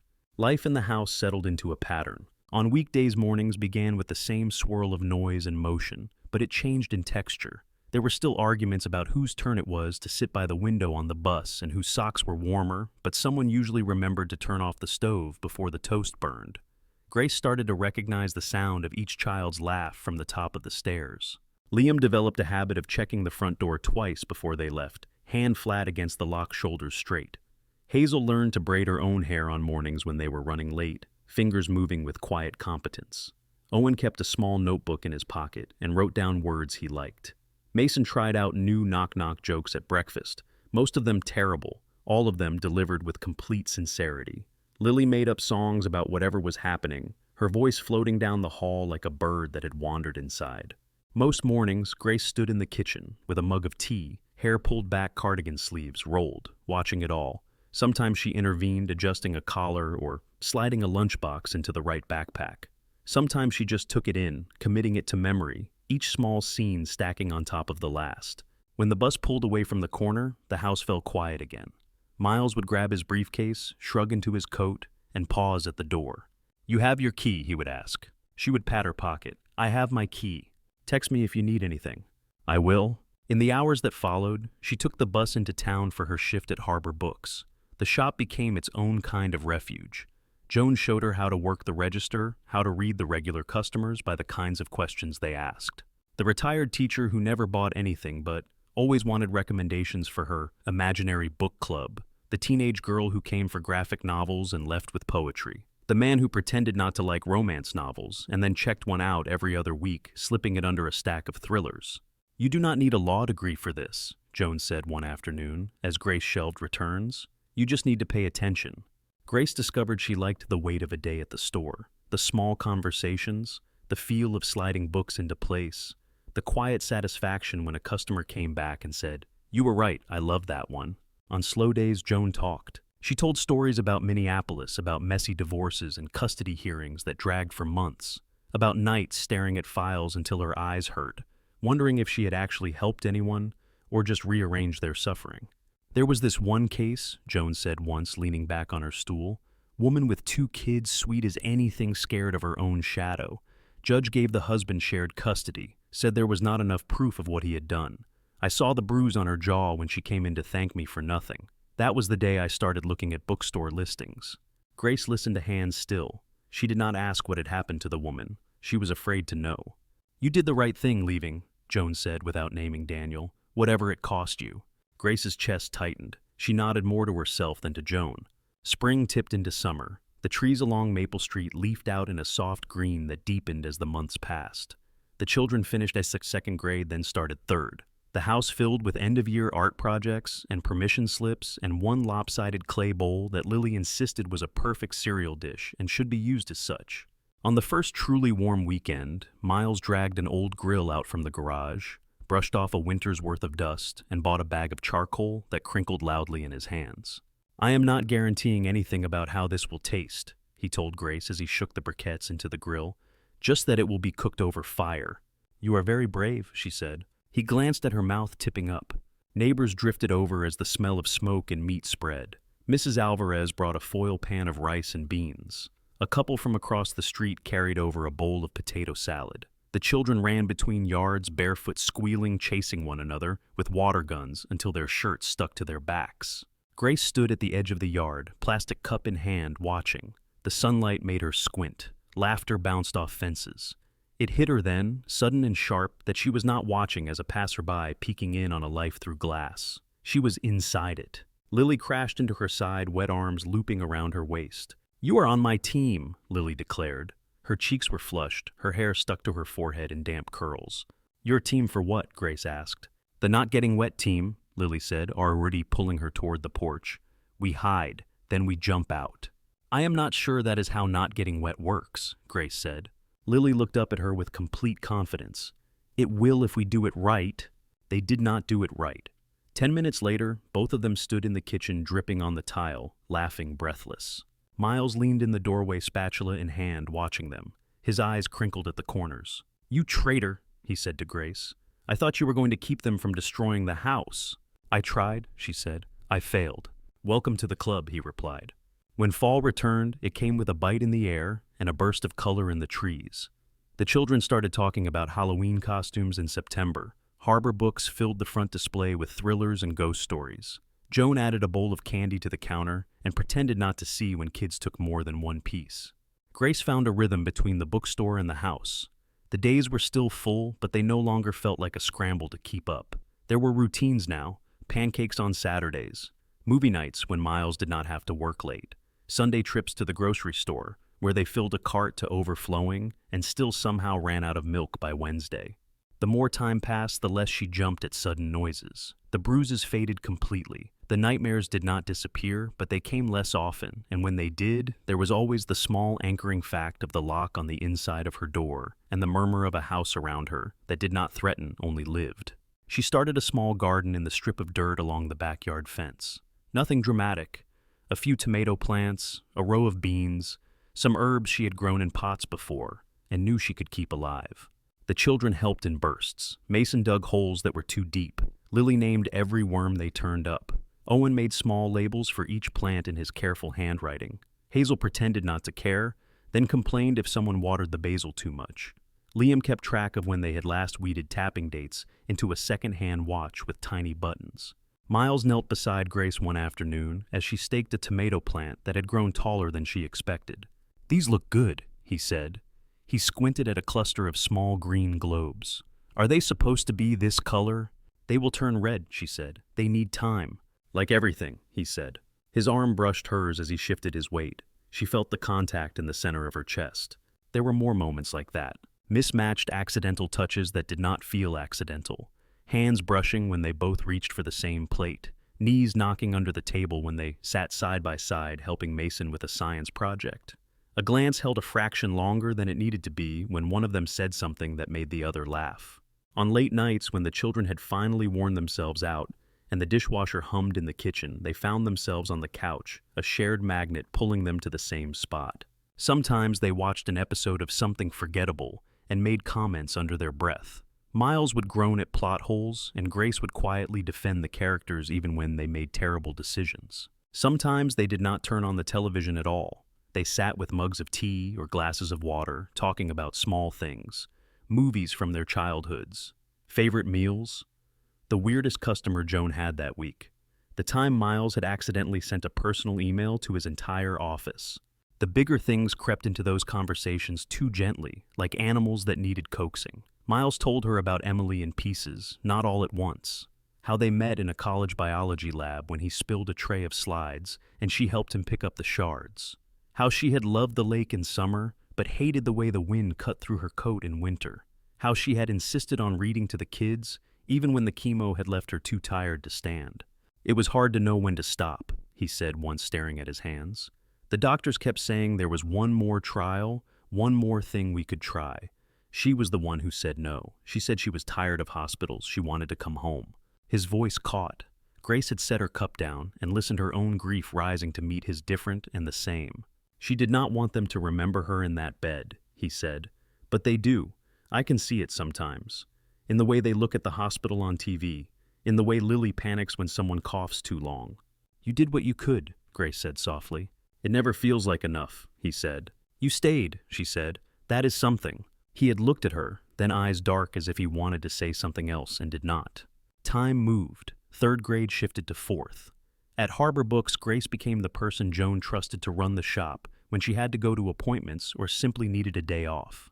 "You have a good head," Joan said, handing over the keys one morning, "and a decent instinct for when someone is about to stick a romance novel into their bag without paying." Moose, the large, sleepy dog, took to laying his head on Grace's feet behind the counter. She found the weight comforting. Sometimes in the quiet between customers, her mind wandered. To the hospital room, to Dr. Patel, to a man in another city who thought she was dead. The fear did not disappear. It just no longer controlled the direction of every thought. It lived in a smaller corner, watched but not fed. One late afternoon near the start of their second winter, the sky outside Harbor Books turned the flat white color that meant snow was coming. Grace straightened a display of cookbooks, fingers trailing along glossy covers. A familiar figure appeared on the other side of the glass shoulders, dusted with early flakes. Miles pushed the door open, bringing a gust of cold air with him. The bell chimed. "You are early," Grace said, glancing at the clock. Her shift still had an hour. "Traffic was sweet to me for once," he said. "Kids are at Mrs. A's. I thought I would kidnap you." Joan looked up from her perch at the back with one eyebrow raised. "For dinner," Miles added quickly. His ears flushed. "The kidnapping is fully consensual." Grace laughed. "You do not have to take me anywhere," she said. "I have food at home." "You have my cooking at home," he said, which is not the same thing. Joan snorted. "Take her," she said. She worked through her break. "I am not running a sweatshop." "I still have an hour," Grace protested. "I will survive," Joan said. "Go, before the roads turn to ice." Miles leaned his elbows on the counter. "Come on," he said. "Harbor Diner has a special on something that looked edible. You can tell me what I did wrong with the tomato plants. Again." "They needed more water," she said. "That sounds like something you would say to a person," he replied.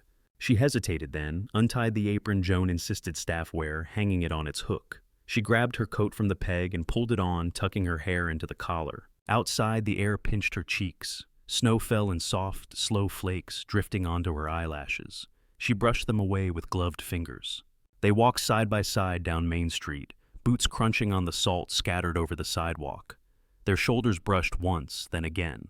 Neither of them moved away. The neon sign of the diner flickered ahead, casting pink and blue onto the wet pavement. Grace glanced up at Miles, watching the way his breath came out in visible bursts, the way he tucked his chin into his scarf. She thought of the first night she had walked into that diner with him cold and numb and ready to bolt. This felt nothing like that night. Her hands were not shaking. Her stomach did not twist from fear. There was warmth in her chest that had nothing to do with the coat she wore. He looked down at her at the same moment and smiled quick and unguarded. Something settled between them, invisible and real, like the air right before snow finally gives in and falls. Snow came hard that night, but they made it home full and warm. The diner had been loud enough that their conversation had to lean in, bending the space between them. They talked about nothing important and everything that mattered. Miles told a story about Emily convincing him to jump off the dock into Willow Lake in April when the water was still half ice. Grace confessed she had never learned to swim. "You live next to a lake and you do not swim?" he asked. "I lived next to a man who thought water was for show," she said, "not for joy." He had gone quiet at that, the muscle in his jaw ticking once. Then he switched to a gentler topic without making a point of it. Later, after the kids were asleep and the house had settled, Grace lay in her narrow bed and watched the faint reflection of the porch light on her ceiling. She could hear Miles moving in his room, the soft thump of a drawer, the creak of the bed springs. Her heart thudded in answer to each small sound. Days slid into one another. The season turned again. Snow melted. The lake thawed. The tomato plants in the garden died and were replaced by neat rows of carrots and zucchini. Whatever sat between Grace and Miles grew without either of them naming it. She felt it when his hand brushed hers as they passed plates at dinner, and neither of them pulled away. She heard it in the way he said her name when he came in late from work, like it was the part of the house he was most glad to see. She saw it in the children's eyes when they caught the two of them laughing at something in the kitchen, the quick flicker of understanding that passed between siblings without words. She told herself not to read into it, not to tilt her life towards something that might not be real. For years, wanting had been dangerous. Desire had been the first step toward punishment. Even so, some nights when the air was soft and the house felt especially full, she would stand on the porch and imagine a line in front of her, invisible and bright. One side was where she lived now, in this careful, safe closeness. The other side was something else. She did not know what it looked like, only that it asked for more than she had dared give in a long time. Spring tilted toward summer. Tax season ended. Miles slept a little more, kept his phone on the table less. One Tuesday he forgot his lunch. It was not unusual. He had a habit of leaving things behind. Folders, coffee mugs, the occasional sock that somehow slipped out of the hamper and hid under the table. Usually he bought something from the vending machine and pretended it counted as a meal. That morning, though, he had packed leftovers from the last night's dinner into a container, snapped the lid shut with satisfaction, and set it smack in the middle of the fridge shelf as if staking a claim. Then he had walked out without it. Grace found the container after she got back from dropping off a stack of donated books at the library. It sat there waiting patiently among jars and cartons. She stared at it for a moment, then checked the clock. If she caught the bus on Maple now, she could get to his office with time left in his lunch break. She could hand it to him and make a joke about forgetfulness and brain space. She could step just a little over that invisible line. Her heart beat faster at the thought. Her fingers tapped the edge of the counter. "You do not owe him this," she told herself. No, another part of her answered. "I want to." She grabbed her coat and the container, scribbled a note for the kids in case they came home before she did, and locked the front door behind her. The air outside was mild. The sky a pale blue streaked with high, thin clouds. The snow had long since gone, leaving the lawns patchy and brown, tiny hints of green just starting at the edges. The bus smelled like exhaust and old gum. Grace sat near a window, the lunchbox balanced on her knees, and watched the town slide by. The familiar landmarks came in order: the diner, Harbor Books, the school with its playground empty in the middle of the day. Miles's office building was a square 2-story thing near the edge of downtown, all glass and dull brick. Its small parking lot held more cars than she expected, lined up in tidy rows. Inside the lobby smelled like copier toner and artificial lemon from the cleaner someone had used on the floors. A woman at a reception desk looked up as Grace entered. "Can I help you?" she asked. "I am here to see Miles Carter," Grace said. "If he is free." The woman tilted her head. "Do you have an appointment?" "No," Grace said. "I am just dropping this off." She held up the container, a small peace offering in clear plastic. The receptionist's mouth twitched. "He is in his office," she said. "End of the hall on the left. You can go back." Grace walked down the hall, shoes whispering on the thin carpet. The doors on either side had small plaques with names. She read them without meaning to. At the end of the corridor, Miles's door was propped open. Voices drifted out, his and someone else's. "I am telling you, Carter, you need to get rid of that old van," a male voice said. "You are going to get stranded on the interstate with a car full of kids." "That van is fine," Miles replied. "It has character." "It has rust," the other man said. Grace stopped just before the doorway. She could see a sliver of the room, a desk piled with files, a window looking out over the parking lot, a green plant that had somehow survived in the corner. Miles sat in a chair, sleeves rolled, tie loosened. He looked more relaxed than she usually saw him at this time of year. Her pulse thudded in her ears. "Besides," he added, "they would mutiny if I tried to change it. They think the squeaky door is good luck." The other man laughed. "You are too soft on them." "That is the job," Miles said. The other man gathered his folders and turned. "All right, I will see you in the meeting." He walked out, nodding at Grace politely as he passed. His eyes flicked to the container in her hands. A knowing smile touched his mouth, there and gone. "Miles," she said. He looked up. For a second his face went blank, like his brain was rebooting. Then it lit the way it always did when one of the kids did something that surprised him, or when Grace walked into a room. "Hey," he said, "what are you doing here?" "You forgot this," she said. Her voice sounded steadier than she felt. She stepped into the office and set the container on his desk. He glanced at it, then back at her. "You made a special trip just for that. You were very proud of it," she said. "Seemed ashamed to let it go to waste." He stood up. The space between them felt both tiny and huge. The room smelled like coffee paper and the faint citrus of his aftershave. "You did not have to," he said. "I know," she replied. They stood there for a moment, neither sure what to do with their hands. Miles reached for the container, then changed direction halfway and rested his palm on the desk instead. His fingers tapped once, twice, then stilled. "I have been trying not to do this," he said. The words dropped into the quiet like a stone into water. Grace's heartbeat stumbled. "Do what?" He let out a breath, then shook his head, a small frustrated motion. "Pretend," he said. Her throat went dry. "Pretend what?" "That I do not feel what I feel," he said. That when you walk into a room, it is just convenient. That I am just grateful.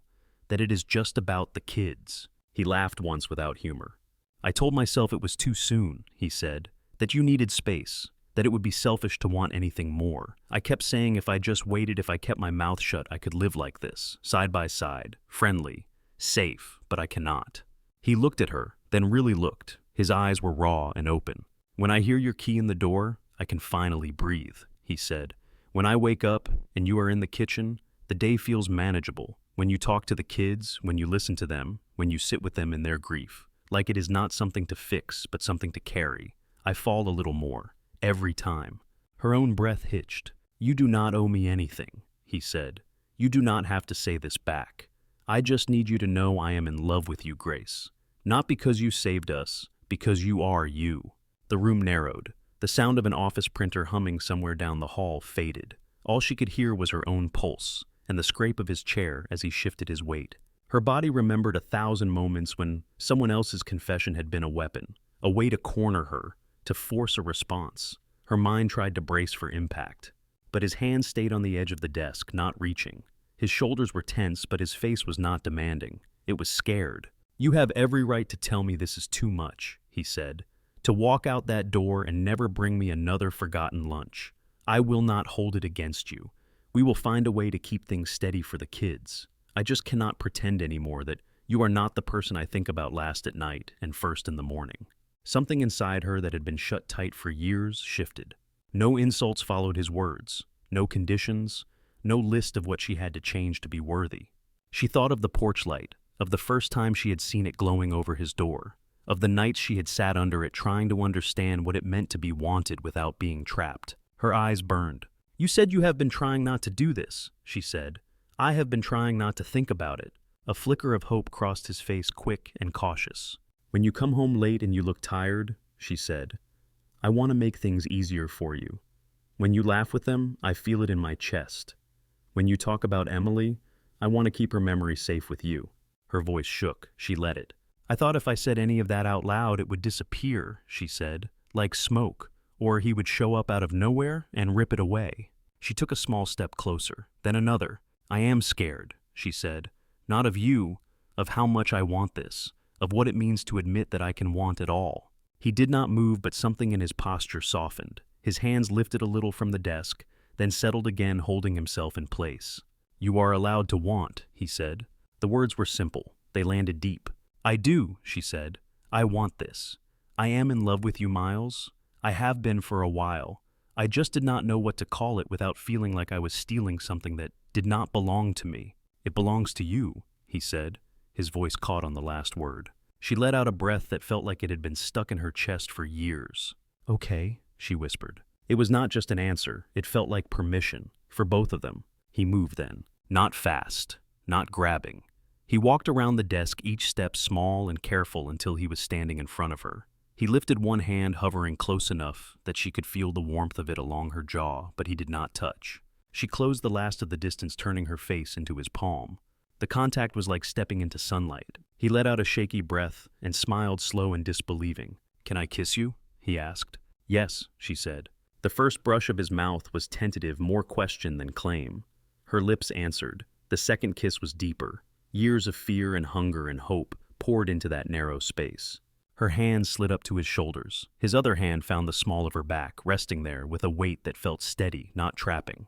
When they finally broke apart, both of them were breathing hard, foreheads almost touching. You okay? He asked. Besorgt. She laughed, surprised at the sound. I am... She searched for the right word. Here. He smiled. Good. Outside the office door, footsteps passed. A voice laughed down the hall. The normal sounds of everyday life moved on. Inside the small room, everything had shifted. They walked home together that evening, like they had 100 times before, but every brush of their arms, every shared glance, felt newly charged. At the corner by the school, his fingers slipped between hers. She let them. The porch light was already on when they turned into the driveway. The sight of it hit her differently now, not just as a symbol of safety, but as an invitation. Inside, the kids were in the living room, a board game spread over the floor. Mason saw them first. They are holding hands, he announced loudly. 4 heads snapped up. Liam's eyes flicked from their joined hands to their faces. Hazel's mouth curved just a little. Owen sat very still. Lily squealed and bounced to her feet. "You are together," Lily said. "Like together, together." Grace's cheeks heated. Miles cleared his throat. "We wanted to talk to you about that," he said. "You took long enough," Hazel said. "Mrs. Alvarez said this would happen months ago." "We had a chart," Mason added. He ran to the side table and came back with a crumpled piece of paper. It had dates scribbled along one side and a list of guesses next to them. Hazel, Liam, Mason, and Owen each had a column. "I said before Christmas," Mason said proudly. Hazel said next year. Liam said never because Dad is a chicken. Liam flushed. "I said he was cautious." "You bet on us?" Miles asked, half offended, half amused. "We bet on you," Hazel corrected. "On when you would stop being weird about it." Owen spoke quietly. "We saw you looking at each other." Lily climbed onto the couch and wedged herself between Grace and Miles, taking one of each of their hands. "Does this mean you will stay forever?" she asked. Her eyes were wide serious. Grace looked at Miles. He looked back. "If you want me to," Grace said. Lily frowned. "Oh, we wanted you to a long time ago." Hazel crossed her arms, then uncrossed them. "Just so you know," she said, aiming the words at Grace, "you are not Mom." "I know," Grace said. The words came easily. She had been holding them ready for a long time. "I could not be her if I tried. She was yours first." "You are Grace," Hazel said. Her chin wobbled. "That is different." "Is different bad?" Grace asked. Hazel swallowed. "It is different," she said again, "and it is good." Something in Grace's chest broke open in the gentlest way. Mason leaned against Miles's knee. "So, can we call you something?" he asked. "Like a nickname. Lily calls you Gracie sometimes, but she also calls the toaster Mr. Toast, so that does not count." Lily looked offended. "He likes it." "You can call me what you want," Grace said. Liam thought for a moment. "Grace is already short," he said. "We could just keep it." Lily shook her head. "You are ours now. You need a special name." Hazel rolled her eyes, but she was thinking too. "Nessa," she said suddenly, "from the middle." "Middle of what?" Mason asked. "Grace Vanessa," Hazel said. "That sounds right." "That is not my middle name," Grace said. "It is now," Hazel replied. Lily tested it on her tongue. "Nessa," she said. She grinned. "You are our Nessa." The others picked it up one by one. Nessa. The name settled on her shoulders like a soft new coat. It did not erase who she had been. It folded around it. Miles squeezed her hand. "We will figure it out," he said quietly, so only she could hear. "All of it. Together." She believed him. Not in the blind, desperate way she had once believed promises. This was different. This was rooted in the solid weight of his hand in hers and the sound of 5 children's voices, trying out a new name for someone they had already claimed. Summer slipped in quietly, then settled over Willow Harbor like a warm hand. By June, the garden along the fence had exploded. Tomatoes hung heavy on the vines, finely red, not green. The basil hazel had police so fiercely brushed Grace's fingers with its sharp scent every time she walked past. The kids spent more time outside than in skin turning brown at the edges, hair sun-streaked. Inside, the house changed in small ways. Grace's toothbrush sat in a cup by the bathroom sink beside Miles's razor. Her sweater found a permanent place on the back of a chair in the living room. A spare drawer in his dresser, once stuffed with mismatched socks and old receipts, held her folded shirts. At Harbor Books, Joan watched all of this from a distance. "You look less like someone waiting for the other shoe to drop," she said one afternoon, sliding a shipment invoice across the counter. "More like someone who owns a pair of shoes." Grace snorted. "What does that even mean?" "It means you are standing on your own feet," Joan said, "even if there is a man holding your hand while you do it." Grace thought about the joint bank account Miles had offered, and she had refused, about the paycheck she deposited herself every week, about the rent talks that had turned into murmured arguments until they compromised on a sum that made them both uncomfortable for different reasons. "We are figuring things out," she said. "Good," Joan replied. The day everything shifted started like any other. It was a Tuesday in late August. The air outside was hot enough to make the pavement shimmer.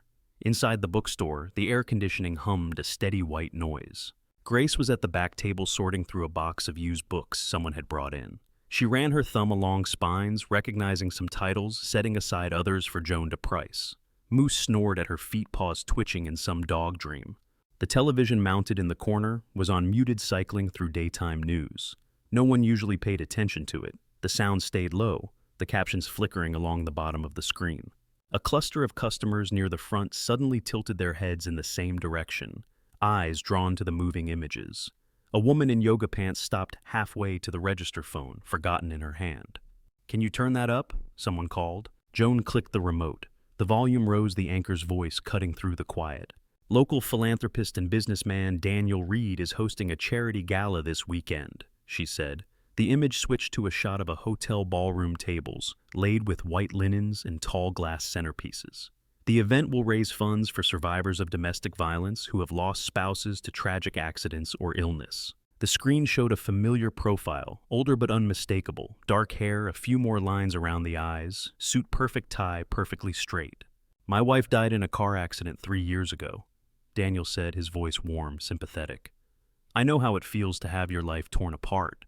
If I can use my resources to help others rebuild, that is the least I can do." The camera lingered on his face, on the carefully composed sorrow in his eyes. Grace stopped breathing. The book in her hand slid from her fingers and hit the table with a soft thud. Her vision narrowed until all she could see was the shape of his mouth, the way it curved at the corners when he wanted to look gentle. Her chest clamped. The room tilted. "Grace," Joan's voice came from far away. Grace pushed back from the table so quickly, her chair scraped the floor. Moose jerked awake, head snapping up. The edges of the shelves blurred as she made her way to the back room, one hand on the wall to keep herself upright. In the stockroom, the air was warm or stale. She leaned against a stack of boxes and slid down until she was sitting on the concrete knees, pulled up arms wrapped around them, forehead resting on denim. Her breath came in short, sharp gasps, too fast, too shallow. He was alive. Of course he was alive. That was the point. But seeing him there on a screen in this small town that had felt so far away, talking about grief like he owned it, knocked the ground out from under her. Images hit her in flashes, his hand around her wrist, the way his face had changed when he was angry, the hospital room and Dr. Patel's face as she said, "He thinks you are dead. You can run." Her lungs cramped. She could not pull in enough air. The door creaked. Someone stepped in. The light from the shop cut a narrow strip across the floor. "Grace?" Joan's voice, calm, firm. "I cannot," Grace said. The words scraped. "I cannot breathe." "Yes, you can," Joan said. "You forgot how for a minute that is all. Look at me." Grace lifted her head. The room swam, then steadied. Joan crouched in front of her, not touching close enough that Grace could see the fine lines at the corners of her eyes. "Count with me," Joan said. "In for 4, out for 4. "I cannot," Grace repeated, but her body obeyed anyway. "In," Joan said. 1, 2, 3, 4. Hold, out, 1, 2, 3, 4. Air moved. It felt like breathing through a straw, but it moved. "Good," Joan said. "Again." They did it until the buzzing in Grace's ears receded, and the vice around her chest loosened. Sweat cooled at the back of her neck where her hair clung. "My God," she whispered. "He is on television, talking about domestic violence." "I saw," Joan said. Her mouth was a thin line. "That man has a talent for performance." "It is not fair," Grace said. Her voice broke. "He did that to me. He killed our baby. He almost killed me. And now he gets to be the one helping people like me." Anger flickered under the panic, hot and electric. Joan let out a slow breath. "Fair is not part of this equation," she said, "but true can be." Grace let her head fall back against the boxes. The cardboard gave a soft crumple sound. "If I come forward," she said, "I am admitting we faked my death. There were papers, reports. Dr. Patel moved mountains. I signed things. He signed things. They think I am buried somewhere. If I say I am not, what happens to her, to me?" "Those are real questions," Joan said. She did not offer empty reassurance. "They have real answers. Some you might not like." Grace closed her eyes. Behind her lids she saw the porch light, Miles's hand on hers, Lily's braid swinging as she ran down the hall. "I am working my shift till 6, Joan said. "Then I am taking you home. You are not staying alone here with his face on my television."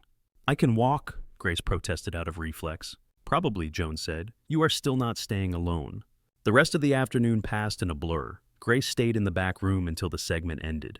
She washed her face in the tiny bathroom sink, the cold water shocking. She went back out to the shop and rang up customers' recommended beach reads to a woman who hated the beach-made change with only one fumble. Her hands found the work. Her mind stayed somewhere between the sound of Daniel's voice and the feel of the floor under her when she could not breathe.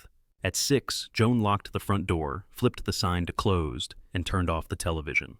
"I will get my keys," she said. "Wait here." "No," Grace said. "I need to tell him. Miles. I need him to hear it from me, not from some screen at a neighbor's house." Joan studied her for a moment, then nodded. Then we go tell him. The drive to Maple Street took 7 minutes. Each stoplight felt longer than the last. Miles's minivan was already in the driveway when they pulled up. The porch light glowed even though the sky was still bright. Through the front window, Grace saw movement. Lily leaping from couch to rug, Hazel waving a piece of paper in Mason's face, Mrs. Alvarez on the armchair knitting needles moving. Her throat tightened. "Do you want me to come in?" Joan asked. Grace swallowed. "Yes," she said. They stepped out of the car. Gravel crunched under their shoes. The air smelled like cut grass and something sweet from a neighbor's grill. The door opened before they reached it. Miles stood there, face open, tie loose. His expression shifted the moment he saw her. Relief first, then concern. "Hey," he said. "You are home later than usual. I was starting to think Moose finally kidnapped you." His smile faded as he took in her pale face and the way her hands hung rigid at her sides. "Grace," he asked, "what happened?" She felt Joan come to stand just behind her shoulder, a solid presence. "We need to talk," Grace said. Her voice was thin, but it held. He stepped back, already clearing space for them in the entry. "Kids, go finish your game in the back," he said. His tone told them this was not optional. "Mrs. A, can you give us a minute?" "Of course," Mrs. Alvarez said, already herding the children toward the den, murmuring something about snack time and extra cookies. When the living room was empty, Miles turned to Grace again. "Tell me," he said. She told him. About the news segment, about Daniel's face on the screen, about the words "survivors of domestic violence" coming out of his mouth like they belonged there. Her voice shook at first, then steadied. She did not leave anything out. Miles listened, jaw tight, jaw unclenching, only when she reached the part about not being able to breathe.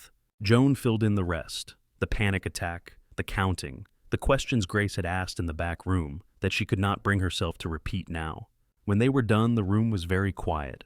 Miles's hands opened and closed at his sides. "I am going to say something very unhelpful first," he said slowly. "I want to hit something." Joan snorted softly. "Join the club." He scrubbed a hand over his face, then lowered it. "Now I will say the part that matters," he said. "What do you want to do?" The question landed heavy. It was the same one he had asked on smaller days. About jobs. About staying. About sleeping with the door open or shut. This one was bigger. It still belonged to her. She sank onto the couch. The cushion dipped under her weight. Her fingers went automatically to the spoon at her neck. "I want him to stop," she said. "I want him to stop pretending. I want him to stop talking about people like me like we are something he can help. I want him to be seen for what he is." Her voice shook with anger now, not just fear. "But I am scared," she said. "If I come forward, they will say I lied. They will say I made a fool of the courts, that I tricked them." "They might," Joan said, "but they will also have to look at what he did." "Dr. Patel kept everything," Grace said. "She told me she did. Records, photos, notes. She said she would hold on to them in case I ever needed them." "Then she is our first call," Joan said. The old lawyer in her had returned, spine straighter, eyes sharp. "We will need a good attorney, someone who understands this kind of case, someone who can argue that the system failed you first, not the other way around." Miles dropped onto the coffee table in front of Grace, ignoring the way it complained under his weight. He took her hands in his grip firm but careful. "I cannot make this decision for you," he said.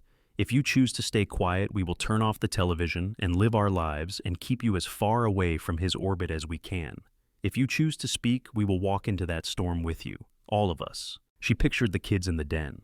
Lily's braid, Mason's missing front tooth, Hazel's fierce stare, Liam's watchful eyes, Owen's careful notebooks. "I do not want them anywhere near him," she said. "They will not be," Miles said, "not if I can help it." "You cannot keep them from hearing things," Joan said. Her voice was gentle but blunt. "Kids hear more than adults think." Grace nodded. "Then if they hear, I want them to hear the truth." The words surprised her. They came from somewhere deeper than the fear. She took a breath, in, out. The air moved. Her lungs remembered how. "Call Dr. Patel," she said. Miles's eyes glistened, but his smile was small and proud.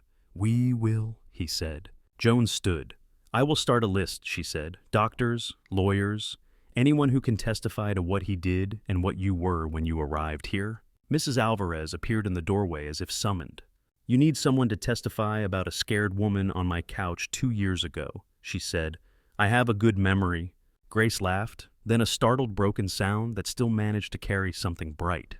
She pressed her forehead to Miles's for a moment, closing her eyes. "I am still scared," she whispered. "Me too," he said, "but I am more scared of doing nothing." Her fingers tightened around his. Later that night, after Joan left and the children were in bed after the dishes were done, and the house had gone soft around the edges, Grace stepped out onto the porch. The air had cooled, crickets chirped in the grass. The sky was clear stars pricked across it like tiny holes. The porch light glowed above her, steady and familiar. She wrapped her arms around herself and watched her breath curl into the night, then fade. Tomorrow there would be phone calls, questions, forms, probably more fear. Tonight she stood on the top step, bare feet on the worn wood, and let herself feel something else threaded through the terror. Resolve! The next morning started with the smell of coffee and the sound of Miles on the phone. Grace lay awake in the half-light, listening to his voice through the thin wall. Calm, measured. She could not hear every word, only pieces. "Thank you, doctor. Yes, we will come to you if that is easier." Her fingers found the spoon at her neck. Its familiar weight grounded her. Downstairs, the children moved through their usual routine, but the air felt different, thicker. Hazel watched the adults with narrowed eyes. Liam checked the news on his tablet, then set it face down without saying why. At 7:30, Joan arrived, hair pulled back tighter than usual, a leather notebook under her arm. "Mrs. A has the morning shift," she said briskly. "Kids to school, then cartoons. We have an appointment to make." They drove to Dr. Patel's clinic 40 minutes away. The waiting room smelled like antiseptic and peppermint. Posters of smiling families lined the walls. Grace sat in a chair near the window, hands folded so tightly in her lap, her knuckles blanched. Dr. Patel came out to get them herself. She was smaller than Grace remembered, or maybe Grace was standing straighter now. Her dark hair was streaked with silver at the temples. Her eyes were the same, sharp and kind. "Grace," she said, "I was hoping I would not see you again like this." There was no surprise in her voice, only a weary understanding. They went into her office. The blinds were half closed against the glare. A single plant leaned toward the strip of light on the sill. Dr. Patel opened a locked cabinet and pulled out a thick folder, its tab marked with a name Grace had not used in a long time. The paper inside had yellowed slightly at the edges. Photographs were clipped to some of the pages. X-rays, typed reports, handwritten notes in a neat slanted script. "I kept everything," Dr. Patel said. "Every visit, every bruise you would not explain, every excuse you gave, and my own notes on what I believed was really happening."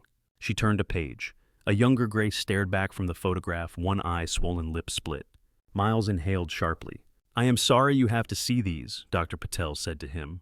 "I am not," he answered. His jaw was tight, but his voice was steady. "It is the truth." Dr. Patel nodded once. "Legally," she said, "you did lie to the court about your death. That is a fact. We will have to deal with that. But I also have a record here of a woman who begged me not to send her back into a house where she would die. I made a choice that day, too. If anyone is going to ask questions, I would rather answer them alongside you than read your name in an actual obituary." Grace swallowed past the lump in her throat. "Thank you," she said. The words felt too small. Dr. Patel slid a card across the desk. "This is an attorney I trust," she said. "Her name is Carla Nguyen. She works with a legal clinic that specializes in domestic violence cases. She knows the system and she knows where it cracks." The next few weeks blurred into a series of appointments and retellings. They met Carla in a cramped office above a bakery that smelled like sugar and coffee. Carla was in her 40s, hair pulled into a bun that had partly escaped. She shook Grace's hand like she meant it. "We will not pretend this is simple," Carla said, tapping a pen against a legal pad. "He will say you are lying now. His lawyers will say you are trying to ruin him. The district attorney will have questions about the original death certificate, but you have something he does not." "Records," Grace said. "Records," Carla agreed. "And people, doctors, neighbors, employers, anyone who saw you before and after. We do not paint you as perfect. We paint you as real. That tends to scare men like him." Joan sat in the corner listening, jotting down anything Carla did not. At home, life went on around the gathering storm. Grace still worked at Harbor Books. She still made dinner most nights. She still sat on the porch steps sometimes in the evenings, breathing in the smell of cut grass and grill smoke, feeling the familiar smoothness of the spoon pendant under her thumb. But there were new things now. Late-night calls with Carla. Afternoons when she drove out of town to sit in interviews with investigators who recorded everything she said. She told the story so many times she felt like she was reading from a script. yet each telling peeled something raw inside her. The children noticed. One afternoon, Grace waited outside the elementary school. As the last bell rang, the line of kids spilling onto the sidewalk. Liam came out first, backpack slung over one shoulder. His face was tight. "Everything okay?" she asked. He nodded once, then shook his head. "Some kids said things," he said. Hazel joined them, eyes flashing. "There was a segment on the news," she said. "They saw it. Other parents are talking. They said you lied about dying, that you are a criminal." The word hung between them, ugly and too big for the space. Grace's stomach dropped. "I am so sorry," she said. "You did not hit him," Mason said, appearing on her other side. "He hit you." Lily squeezed her hand. "Are you going to jail?" she whispered. "No," Grace said reflexively. Then she caught herself. She would not lie, not to them. "We are trying to make sure that does not happen," she said instead. "We are talking to people who know the law, Dr. Patel and a lawyer. They are going to help explain why I had to do what I did." "Why did you have to?" Owen asked. His eyes were steady, searching. Grace crouched so she was at their level, the afternoon sun hot on the back of her neck. "When I left him," she said, "it was because I believed if I stayed he would kill me. I asked for help. Dr. Patel gave it. We used the tools we had to try to get away from someone who was very good at pretending to be kind." She looked at each of them in turn. "If there were a better way, I would have taken it," she said. "If telling the truth then would have kept me safe, I would have done that. We are trying to fix what the system got wrong in the first place." Liam's mouth tightened. "My teacher said sometimes the law has to catch up," he said. "Maybe this is one of those times." Hazel set her chin. "We will tell people you are not a criminal," she said. "You are Nessa." "People will say what they want," Grace said softly. "You do not have to fight everyone for me." "We are not fighting for you," Mason said. "We are fighting with you." Lily wrapped both arms around Grace's neck. "You borrowed our brave," she said. "Remember, you can keep it longer." Grace held her eyes stinging. The day of the preliminary hearing came in early fall. The courthouse in the city was bigger than any building in Willow Harbor, its stone facade looming. The steps leading up to it felt too wide. Cameras clustered near the entrance cables, snaking across the ground, reporters in neat coats, speaking into microphones. Grace stood on the sidewalk with Miles on one side, Carla on the other. Joan and Dr. Patel were just behind them. The air smelled like exhaust and old rain. Her heart pounded hard enough to echo in her ears. "You ready?" Carla asked. "No," Grace said. "But I am going in." "Good enough," Carla replied. They climbed the steps. Flash bulbs popped. A reporter shoved a microphone toward Grace's face. "Grace Reed," he said. "Is that your name? Why did you fake your death?" Carla stepped between them, hand up. "No questions right now," she said. "You will hear our side in court." Inside, the fluorescent lights hummed. The security checkpoint beeped. Grace emptied her pockets into a plastic tray, walking through the metal detector as if in a dream.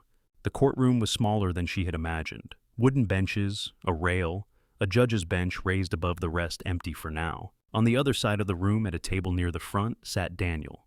He wore a dark suit tie, perfectly knotted. His hair had a tasteful touch of gray at the temples. He looked good. He always had. When his gaze landed on her, his eyes widened, just for a second. Shock. Then something else. Calculation. He turned to his attorney, said something with a small, controlled gesture. His mouth curved into a pleasant expression when he faced the room again, as if this were all a minor inconvenience. Grace's stomach clenched. Her hands began to tremble. Miles took the seat beside her on their side of the rail. His hand found hers, fingers interlacing. The warmth of his skin cut through the cold in her chest. "Breathe," he murmured. She did. The judge entered. Everyone rose, then sat. The sound of the gavel cracked through the air. The proceedings that day were about logistics, motions, scheduling. Daniel's lawyer argued that the case was a waste of resources, that dredging up old accusations from a woman who had already lied under oath was irresponsible. Carla countered with a stack of documents. Medical records, photographs, reports from Dr. Patel, early statements from neighbors who had heard shouting from co-workers who had seen bruises from Joan and Mrs. Alvarez, and others who had known Grace since she arrived in Willow Harbor. "This is not a case about a simple lie," Carla said at one point. "This is a case about a pattern of violence the system failed to address and the extreme measures a victim felt she had to take to survive. That deserves to be heard." The judge agreed to move forward. Months passed in a slow, grinding rhythm of preparation. Statements were taken, depositions scheduled. Daniel's team tried to paint Grace as unstable, vindictive attention-seeking. Carla and her colleagues countered with the tangible weight of evidence. The trial itself began on a cold day in winter, almost 3 years after Grace had first sat on a bus bench in Willow Harbor. In the front row of the gallery behind the rail sat a small cluster of familiar faces. Joan in her moss-colored sweater, Dr. Patel posture straight, Mrs. Alvarez hands folded around a rosary she rolled between her fingers.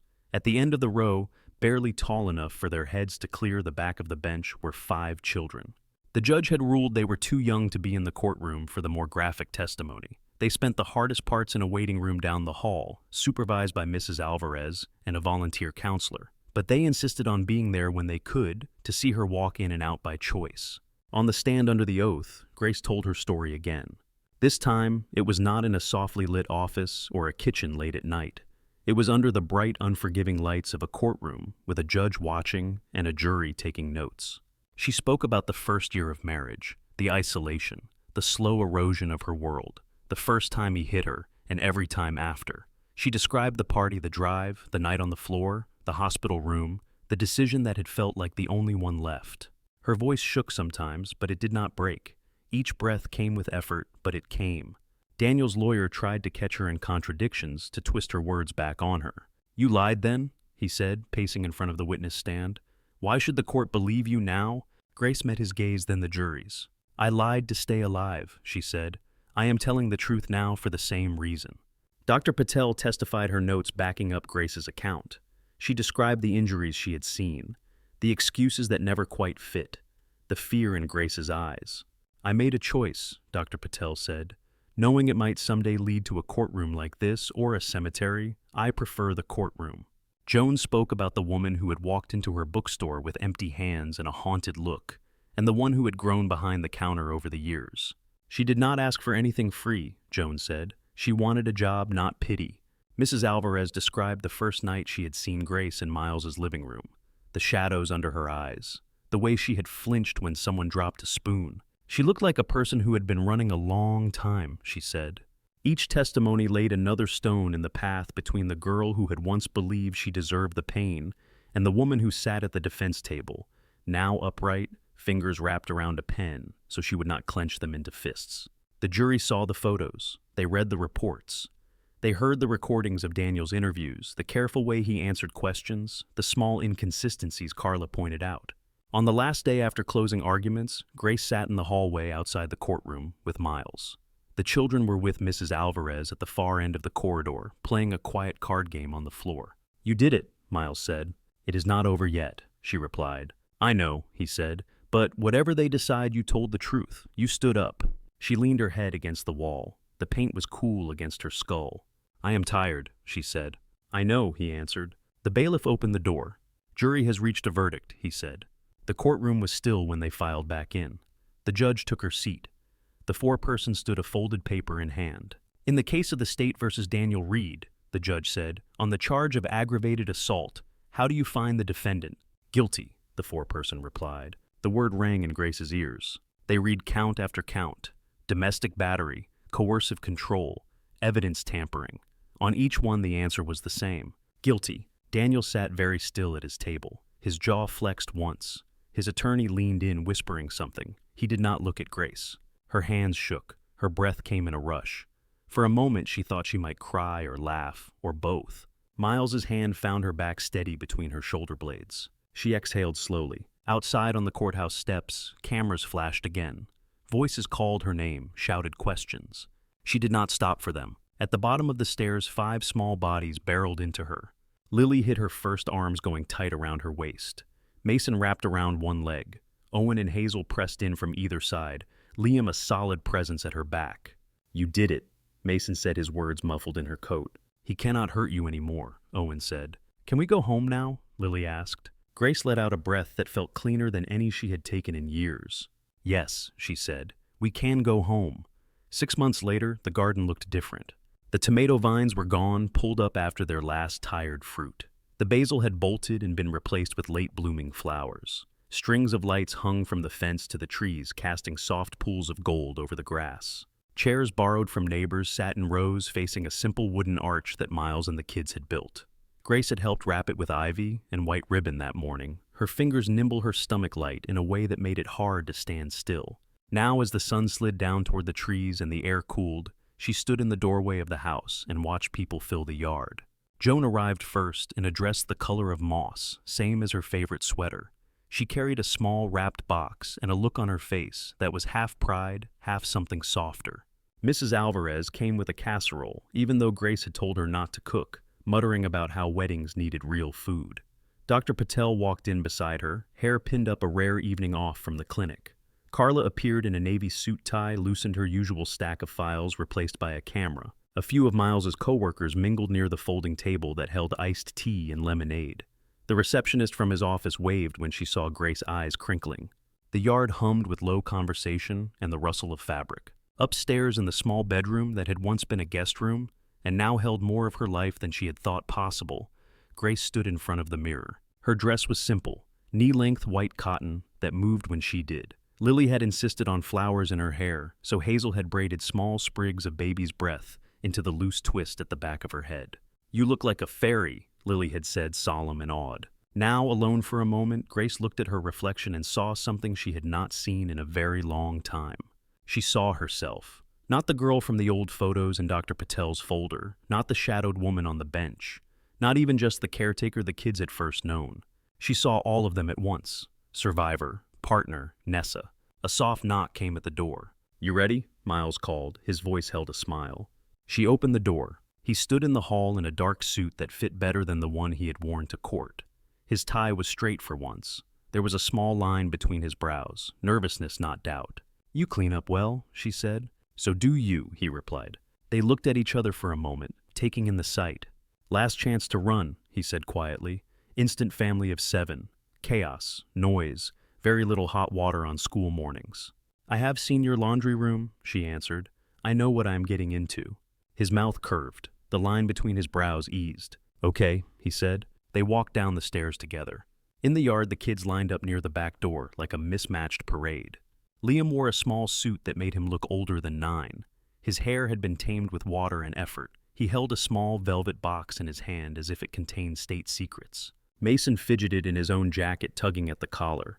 Owen smoothed the front of his shirt for the 3rd time, fingers tracing the buttons as if counting them. Hazel and Lily stood side by side in pale dress and flower baskets looped over their arms. Hazel's braid lay over one shoulder, Lily's hair in soft curls that Grace had brushed herself. "You look pretty," Mason said to Grace. "Like fancy pretty, not just regular pretty." "Thank you," she said. Her cheeks warmed. "You are ready?" Liam asked Miles. "I think so," Miles said. Joan walked to the front of the small gathering and stood under the arch. She had agreed to officiate as soon as Miles had asked her lawyer's voice more than capable of carrying over a backyard. "All right," she said. "If everyone could find a seat, we will get this show on the road before the mosquitoes discover us." Laughter rippled through the crowd. Chairs scraped. The children took their positions. The music was a simple playlist on a speaker songs the kids had argued over for weeks until they found ones they could all tolerate. Something light drifted out into the evening. Hazel and Lily walked down the makeshift aisle, first scattering petals with varying degrees of accuracy. Lily threw handfuls that landed in clumps. Hazel placed hers with precision, pretending not to enjoy the way everyone watched her. Owen followed carrying a small book. Not a Bible, though he had asked about that. It was a worn copy of a story Emily had read to them as toddlers. He held it with care. Mason walked beside Liam, whispering something that made Liam roll his eyes and try not to smile. The velvet box looked very small in Liam's hand. Then it was just Grace and Miles. They stepped forward together. Faces blurred at the edges of Grace's vision. She saw flashes. Mrs. Alvarez dabbing at her eyes. Dr. Patel with her lips pressed together as if holding in words. Carla with her camera up, capturing each moment.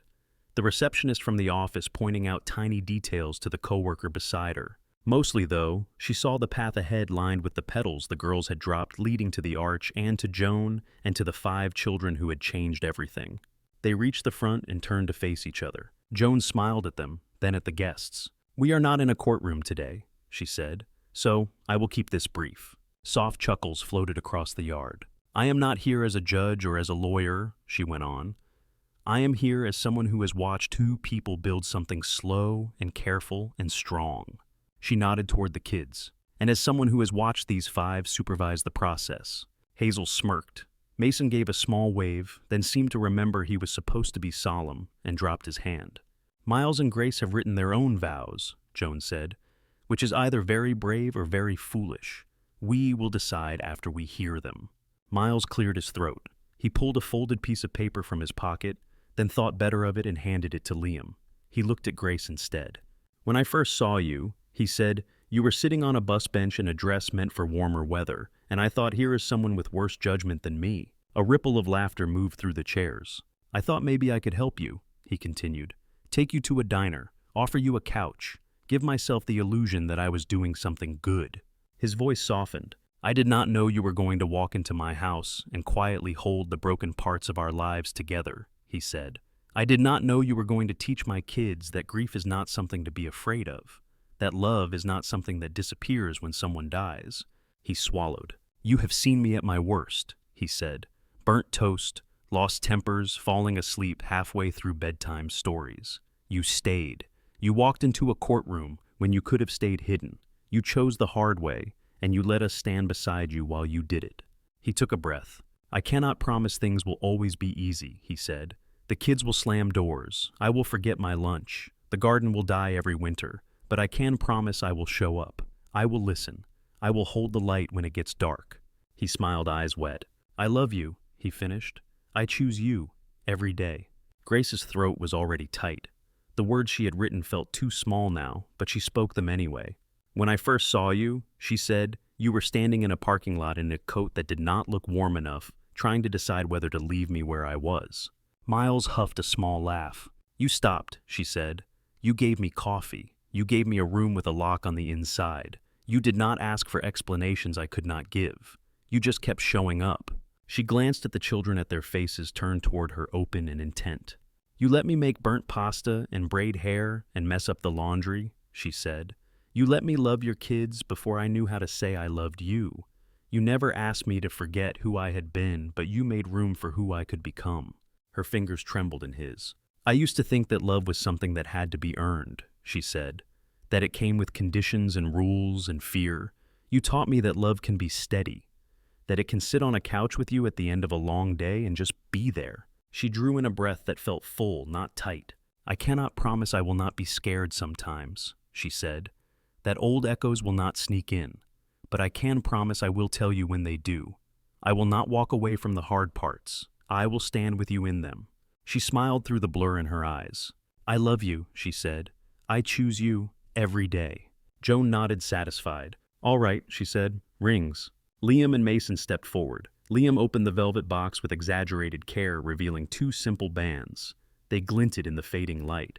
Do not drop them, Mason whispered, not quite quietly enough. I am not you, Liam whispered back. There was a small flurry of laughter. Grace slid the ring onto Miles's finger, her hand steady now.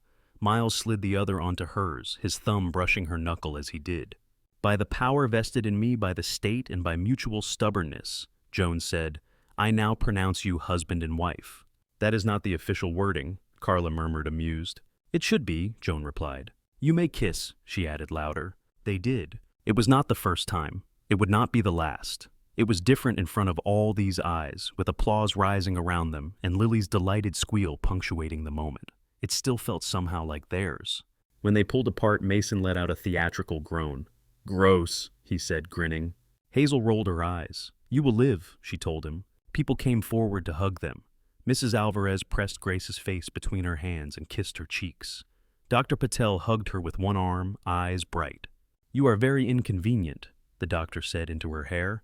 I have to keep track of you now. Thank you, Grace whispered. You are welcome, Dr. Patel replied. Carla shook Miles's hand, then Grace's camera dangling from her wrist. Remind me the next time I think my job is only about paperwork, she said. The reception was simple, plates balanced on laps, kids running between chairs, lemonade sloshing near the brim of cups. Someone put music back on. Mrs. Alvarez started a line dance that half the yard joined and half watched with amusement. As the sky darkened, the string lights above the yard took over. Fireflies blinked in the grass at the edges. The air cooled, carrying the faint, clean smell of the lake. After cake had been cut and eaten, after Lily had fallen asleep with her head in Joan's lap, After Mason and Owen had tired themselves out in some game that involved more rules than anyone else could follow, Grace slipped away to the edge of the yard. She found Miles near the arch watching the kids. "They are going to be impossible tomorrow," he said softly. "Sugar hangovers. We will feed them eggs and send them outside," she said. He wrapped an arm around her waist, pulling her close. "Thank you," he said. "For what?" she asked. "For saying yes," he said. "For choosing us. For walking into that diner. For surviving long enough to get mad." She turned her head against his shoulder. "You stopped," she said. "You saw me on that bench and you stopped. You turned on the porch light and left it on." He looked toward the house. The light over the front door glowed a small, steady beacon. "I think that one is yours now," he said. They stood there for a while, watching Lily sleep. Watching Hazel try to teach Liam a slow dance. Watching Owen fold napkins into shapes on the picnic table. Watching Mason and Mrs. Alvarez argue over the rules of a card game. Eventually the guests drifted away. Joan carried Lily inside. Miles took down the empty cups. Grace stacked plates. The yard slowly returned to itself, only the arch and the lights remaining. Later, when the kids were finally in bed and the last dish was in the sink, they stepped out onto the porch. The night was cool, stars scattered across the sky. In the distance, Willow Lake reflected a rim of light from the houses along its shore. The water moved in slow, dark ripples. Grace sat on the top step. Miles settled beside her, close enough that their shoulders touched. She inhaled, tasting the dampness in the air, the faint remnants of grilled food, the sweetness of cut grass. Her breath rose visible for a moment in the chill, then disappeared. He matched his breathing to hers without thinking. In, out, the rhythm was easy. She rested her head against him, hand finding his. For a long time, she simply sat there, listening to the small sounds of the house behind them. A pipe ticking, a floorboard creaking as someone rolled over in sleep, the hum of the refrigerator, the distant rush of water at the edge of the town. She had lived with the sound of her own breath as a task for years, as something she had to manage and count and control. Now, in the warm circle of the porch light, with his fingers woven through hers and 5 sleeping children inside, it felt like something else entirely. It felt simple. She breathed in. She breathed out. For the first time, it did not feel like work. Thank you so much for listening to today's story. If this story resonated with you or made you reflect, I'd love to hear your thoughts, so feel free to share them in the comments below. And don't forget to like, subscribe, and hit the notification bell so you won't miss the next story.